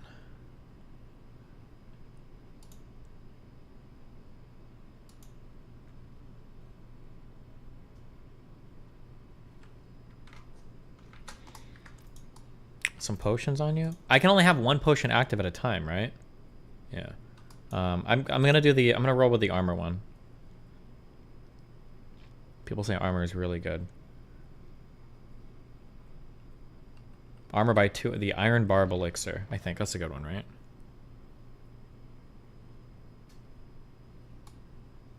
You can have Death Evasion and one other? This elixir is special. Oh. Bruv. Iron Barb. Let's fucking roll, dude.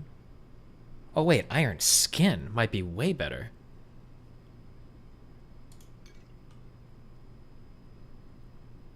Okay.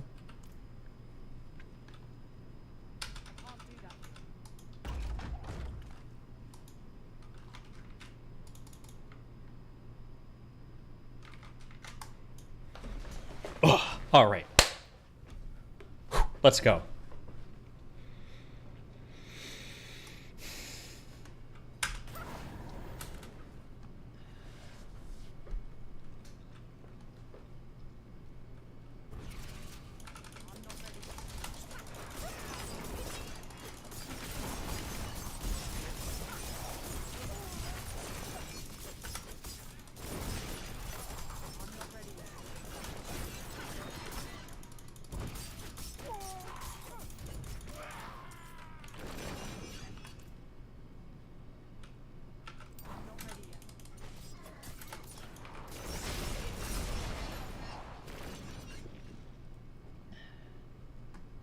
You're not a friend.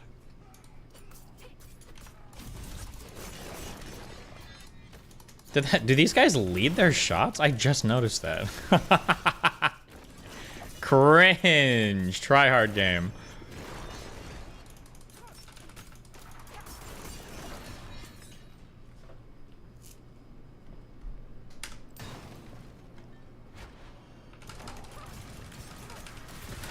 Jesus.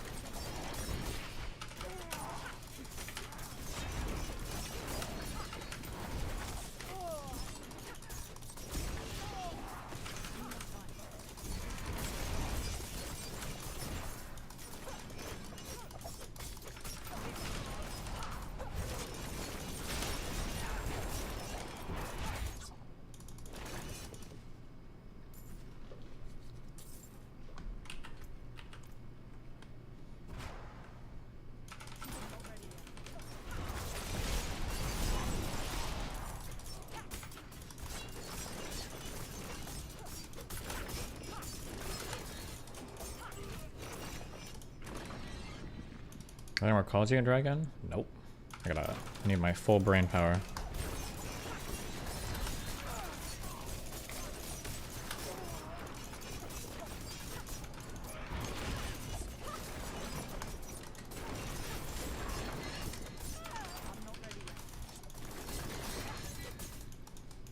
If you hit these shield guys in the back, does it actually do more damage?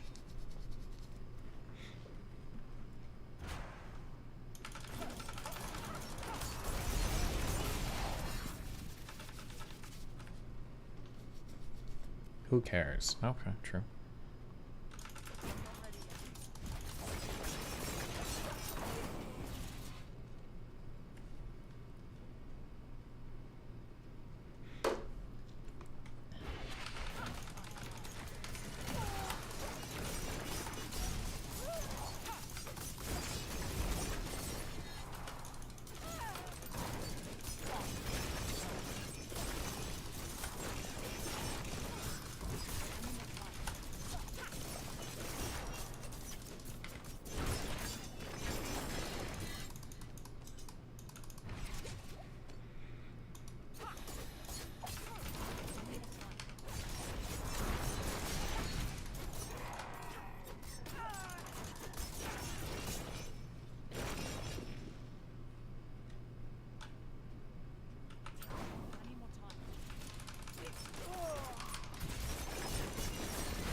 The way that dude holds his attack reminds me of Dark Souls 2.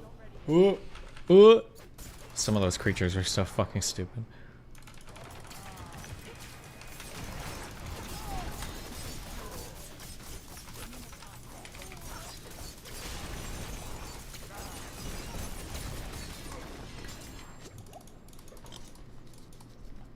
The best Dark Souls. True.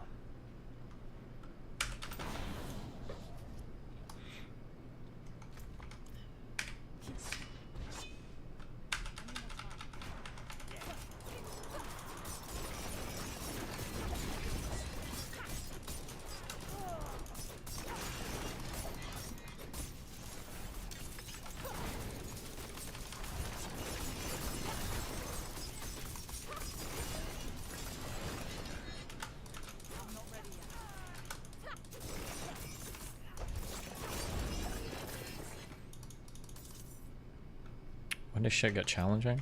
The problem is when you're a pro gamer like me, who builds professionally, it all looks easy, okay? But you have to understand, I'm juggling like 7 cooldowns, 2 pots, like tracking every single enemy movement on the map, perfectly timing all of my dodges, mouse cursor position exactly where it needs to be.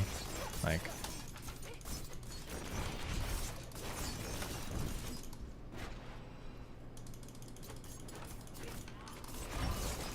god damn. I need to think of like something really unpopular to do with my community, or like that would be unpopular on the internet. I need to like time it. I should like bank unpopular moves and then like behind what I know is going to be like serious drama. Like for instance, like if you're a streamer and you want to do something that you think the community is going to have a bad reaction to, like XQC is going to do Gamba streams eventually. whatever unpopular thing you're to do, you should just announce it right after he does his first Gambit stream, because you know that there's going to be like a week of LSF and his whole community going crazy for that, and then you'd be able to like slip by on like whatever shit you wanted to do, and nobody would even talk about it.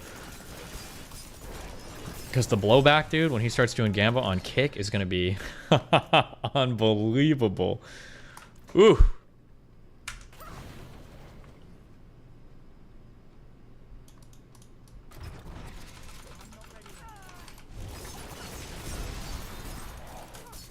Saucecast banned on IG after Tate interview. Adam is simping for Tate at the moment.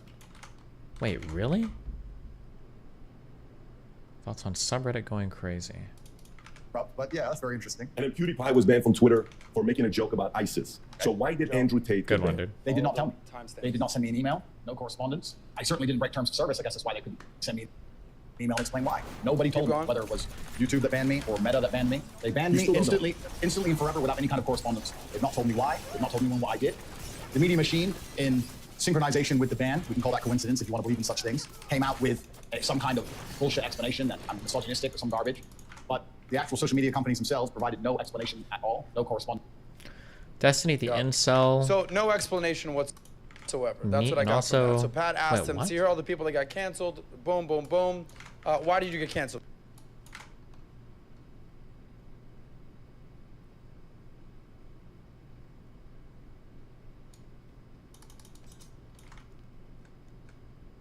Okay.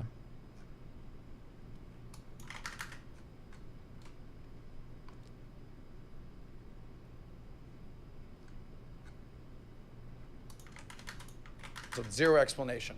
Makes sense. I get it now. Tate, if you end up seeing this. That's a honeypot I'll thread. show I'll you leave this that clip. one running. Zero explanation. Just poof, gone. So very interesting. They don't give you an explanation when they cancel you. Now, that's what I learned about Instagram, Facebook, Meta. We've been doing YouTube for years now. If there's a video that they have a problem with, they'll demonetize. They'll give you a strike. They'll give you a warning. Certain other platforms, Twitter, they might give you a disclaimer in the past. TikTok, I've had one video taken down for breaking community guidelines. But Meta, Facebook, Instagram specifically, they will just take your account. No explanation, no nothing, poof, gone. Guys, this is scary stuff. Yeah. Very scary stuff that someone sitting in an office in Silicon Valley, Instagram headquarters, some 24-year-old kid just reviewing, boom, gone, you're deleted. Very interesting. So there's another clip right here where I asked Tate, I said, so ironically enough, who was the first platform to ban you? I believe this starts at 640. TikTok or Instagram? Who was the first one to take you off? Meta. Meta was first. So Meta. Facebook, Stop. Instagram. Facebook, Instagram. So Meta. And then it was Okay? I'm having flashbacks right now. Don't Joey, leave if you us. can keep the mouse over the screen while we're playing the video, I can at least see the timestamps. So Meta was first to take him off. Go ahead. the domino effect. Yeah, so Meta took me down. So it's quite interesting, actually. I had a YouTube channel for a while. It was never so large. I had 738,000 subscribers. It took me a long time to build it up. I got a strike on YouTube, which prevented me from posting. Got a strike. No big deal. The next Strike day, on YouTube. No Meta big took me deal. down, deleted my Facebook and my Instagram. Then they delete the your press came Instagram. out at exactly the same time in sync, saying that I'm a misogynistic, dangerous person, that I'm harmful, that I am the reason that the world is not a perfect place, world hunger, you name it, all my fault. Attacked me across all of this, and I thought, okay, let me film a message that I can get out on my YouTube, my final message, which I don't know if you guys have seen. I ended up putting on freetalkg.com. Let me film my final message explaining how this is unfair and unjust. We filmed it, we produced it, we got it all edited within 12 hours, had to ready to go, but we couldn't post it because of the YouTube strike. So we're waiting for the YouTube strike to expire. A few hours before the YouTube strike expires, guess what happened? They banned me from YouTube. Then they banned me from Discord. Then they banned me from Airbnb. They banned me from Stripe. I can't even remember. It was just emails coming in faster than you could believe. Ban. So The what's Matrix, the socials? oh no, the Matrix presses a button, my friend. Yeah. And every app on your phone stops working. Uber. You name it. Uber. Stop. You name it. Wait, you can't use Uber? Well, I can use Uber. You just start a new account, right? But oh, sorry, Uber. Catch me. But But yeah. your main account on Uber was taken. They take everything. Everything. Coordinated effort all at once. Coordinated effort all at once. Every single one of them just goes no. Delete. And they come at you and they come at you. And Banking, Stripe. banks, Payment processors. Oh, and banks. UK-based banks as well. High Street banks. I can name Santander, HSBC, Barclays, etc. all at the same time. Massive Oh no, sorry, to change. We've decided because blah blah some bullshit. Some letter close your accounts. So they take all your banking, they take your payment processing, they take all your social media presence, they take your Discord, they take your Skype, they take all your accounts, your ability to communicate with people, and then they lie about you to the press. And they leave you there. They leave you there to suffer. They attempt On to one hand, you can argue. understand the social component. All right, these guys are all probably working in unison. Yeah. But when you hear payment processors, banks, apps like Uber, how are you processing that? No, I mean, Yeah. So, yeah. You know, it's funny, before we even did that interview with Tate, before the interview, we're on the way to Spain. I'm talking to the guys here. I said, how do you think it works, right? How do you think it all works? I go, and I'm joking, I'm saying, do you think like all these big tech, digital government types who are running tech monopolies, do you think they're all just like on a group chat, just being like, yo, what up, homie? Today I'm gonna cancel Tate. Yeah, me too, gotcha, let me know, boom, I'm on it. How could that possibly be? And then I asked them, and all they do is they press one button and you're eliminated. Scary. Eliminated, okay? And it's one thing if it's your social accounts, fucking sucks. Then it's your payment processors. It's how you get around. It's your Ubers, it's your Lyft. It's where you wanna stay. It's your Airbnbs. It's every outlet for you to live your life. They at any point can just cancel you, okay? And keep in mind, this was when he was just a misogynist, saying things online that certain people didn't like. This is prior to any allegations. This is prior to the human trafficking stuff. This is how it all works. Yeah. And I'm feeling an inch of what he's dealing with, but I totally understand and empathize. Did they ban with Tate from because Airbnb? at Probably. any given It's moment, really weird that all the companies will like jump together to like ban people from shit if they haven't violated anything on that platform. I think it's really stupid. that's what happened to You saw him. that when like Lauren So, Southern's parents got it's just a banned from little fucking ironic that Airbnb. I asked him, who was the first platform to ban you? This was 9 That was months insane. ago. We were all trying to fly up blame because you? What was Meta? the ultrasound pictures from me and Lauren's kid had like just finished processing and I couldn't even book anything because her Very parents got banned. interesting. Guys, there'll be a message at the end of this. Stay tuned of what you need to do to prepare yourself Don't leave for us. Matrix attack. There you go. Here Don't we go. leave us. Thank you. Gotcha. So the next clip is I ask, hey, is social media necessary to have a presence at 1304? Still believe that you can only have a significant presence in the world with these social media platforms. That's the source of their power. I believe there's huge pressure behind the dam in regards to the fact that everybody understands that these places are tyrannical and that they control ideas and that they force narratives. And I use my wording as the Matrix. I call them the Matrix. And people say to me, why do you call them the Matrix? And I say, because they project a false version of reality in real time that people subscribe to. If there wasn't an absolute blacklist on all opposing views during COVID-19, that bullshit would never have gone on for as long as it did. It went on for as long as it did, and they managed to purport a false version of reality for so long because you couldn't discuss the opposing side. We just talked about our friend here who got banned for saying something very sensible and logical. So when you get huge media companies that can literally alter in reality in real time by deleting the other side of an argument, they're creating a matrix, is what I like to call it. So I call them the source of the matrix. So people understand this, and there's huge pressure behind the dam, but the problem is people say, well, what's the alternative? And I think if someone could pave the way... Nobody wants to be the last company to ban Andrew Tate. Yeah, that's the issue. Like, and still having a social media platform and presence. These guys think that like everybody's like coordinating to fucking axe people because there's like some big Slack group that like every fucking lefty's in. I think what's probably actually happening is a big figure will get banned from a social media platform, and like people see it and they see that he probably got banned because of some like really bad press event.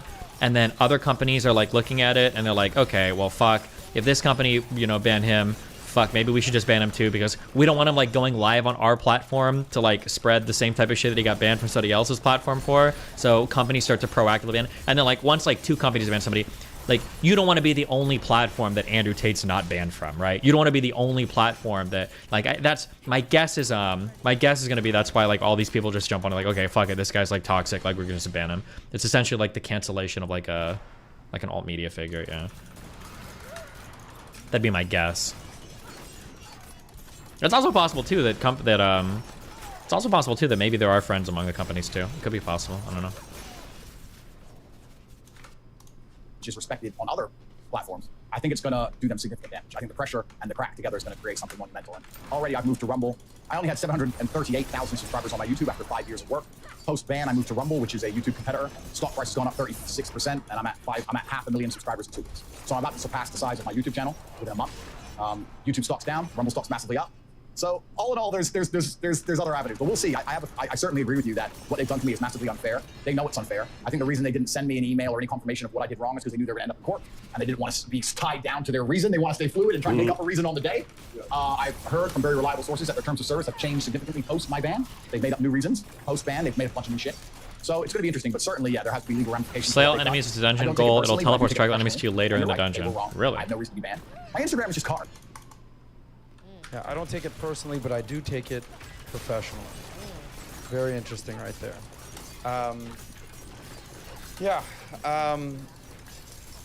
Then I asked, all right, cool. Sum this up for me, Tate. if you can basically list the reasons that you were most likely canceled. We talked about the platforms that took him down, basically who was the first to take him down, how necessary is social media for prominence these days and to have a presence.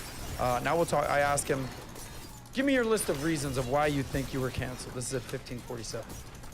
Because I hate the positivity that I'm sharing with men. Like if we did a poll, why do you think Andrew Tate was banned from all the social media platforms? And it was misogyny, right? You know, COVID stuff, against the government, against system. If you were a betting man, where would you kind of place the odds? Oh, I already know. Everybody already knows I was banned from against the Matrix. They Just know the that's system why. in general. The system in general, yeah. I mean, someone compared me to Socrates, which is a compliment, but he was vilified. He ended up poisoning himself in Athens. The charge against him was corrupting the youth. If you read about his poisoning and his arrest, they said he was corrupting the youth, but he wasn't corrupting them. He was inspiring them to challenge authority. He was inspiring them to think for themselves. When they were told something, instead of blindly complying, he said, look, analyze who these people are who are telling you to do things. And I even had a tweet I put out on my, I've been banned on Twitter forever, so I've been through 20 Twitter bans. I come back as undercover, whatever. But I've been saying I said often, I said, if you have a point of view that you are very strong in your adherence to, if you truly believe something, you need to sit and analyze whether it's your own personal experience that makes you believe something, or if someone else has convinced you. And if they have, you need to then once again analyze that point of view and analyze who these people are and what they want from you. Do they truly want the best of you? If the news convinces you of something to the point where you're going to argue with your own family members at dinner table, does the news really care about you more than your family? This is a genuine question. You need to analyze every belief you hold, where it came from, and then analyze what their intentions are. And if you start to do that, you look at something like COVID. Yeah. Jesus. So, the Matrix, tyrannical and controlling views. It's interesting. He compares himself to Socrates, who was basically accused of corrupting Wow, the interesting. masculine youth. We all know that Tate's audience traditionally is young men, right? And that is also my audience. And I'm someone that was just like, save your money, be smart with your money, focus on your money, money, money, money, money, money. And since I've entered this realm, quote unquote, getting red-pilled, I've realized, all right, the Matrix wants the masculine men, the masculine youth, to shut up and comply. How am I so good, dude? Shut up and comply. Do what you're told. Masculinity is no longer an amazing trait. The future is female, and we don't care if you're a little bit feminized. We don't care if you're basically soft. We don't care if you're pudgy. We don't care if you're sitting at home all day. We don't care if you're watching porn. We don't care what you're doing, just playing video games. We do not want you to be strong and capable and a masculine person.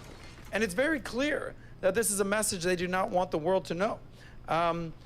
Tate said once, what do they do? This is They'll a good cancel you, Aerostorm they'll throw you in jail, and then they roll. will try to kill you. Now, I don't ever he use compares poison himself abuse to Socrates, skills. and even in another interview, he compares himself. He's getting letters written to him saying, being compared to the Malcolm X's of the world, the to the Jesus MLKs of the world, Christ, to the come Gandhis on. of the Are we world. gonna glaze But this is what hard? happens when you try to cancel somebody that doesn't fucking give up. Okay, is that you're either gonna have to kill them or die trying. Okay, and that basically they're turning this man into a martyr, because if you kill somebody, okay, an MLK, a JFK, a Abraham Lincoln, okay, a Bobby Kennedy, their legacy only gets bigger. Right. And their message only gets stronger. Yep. So word to the wise out there. Be careful what you wish for, these tyrannical governments out there. Last clip from this episode. Wait, Speaking what? of the masculine youth, let's address that. 1748. Oh. When you encourage people to think for themselves, especially the youth, that's what Socrates got accused of. He's corrupting the youth. And to be honest with you, a huge portion of my fan base were 18 to 23, 24-year-old males. When you have the youth, the masculine youth of the world, thinking for themselves, that's pretty scary to authority. Because it's the masculine youth of the world that is, one, the revolutionaries, and two, also, that's the backbone of the slave force. If you need people to go die in a ditch in Afghanistan, you need them. If you need people to work bullshit jobs in a coal mine with no health care, you need them. If you need people to blindly comply to bullshit, you need them more than anybody. More than you need the feminists and the liberals. You need the real men to go out there and comply with the bullshit, to live a shitty existence, to purport and prop up the system. The warrior class. The warrior class, right? And if enough of these men stand in one place and say this is enough, that's Most when a torment revolution mobs will happens. one So or this is the two most shot you if you dangerous aren't careful. group Wait, of the really? demographic that the Matrix and the people are trying to control, and they have to have a narrative over, and that's why they're trying to weaken them in every regard. And when I'm sitting there saying, don't listen to the bullshit, become physically strong, think for yourself. You're going to get prioritize your fucked on brotherhood tier above 3? What the fucking Matrix is telling you. Do not Wait, I thought that the whole point was to go to tier 3. I'm level 50. Isn't that what I'm supposed to do?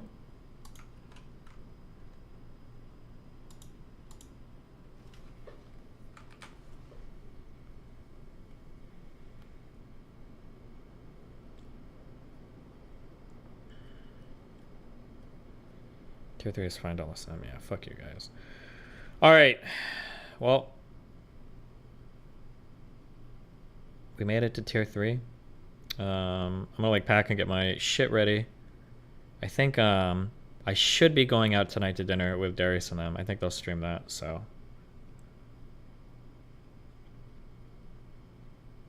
I will probably see you guys in a few hours.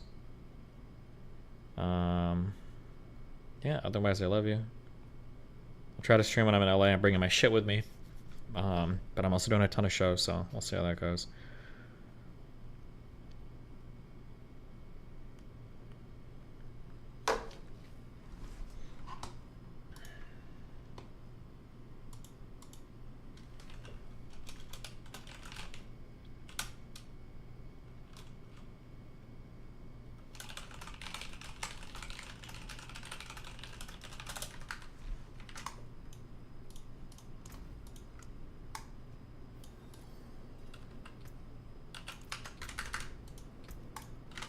We do movie streams? I'll think about it.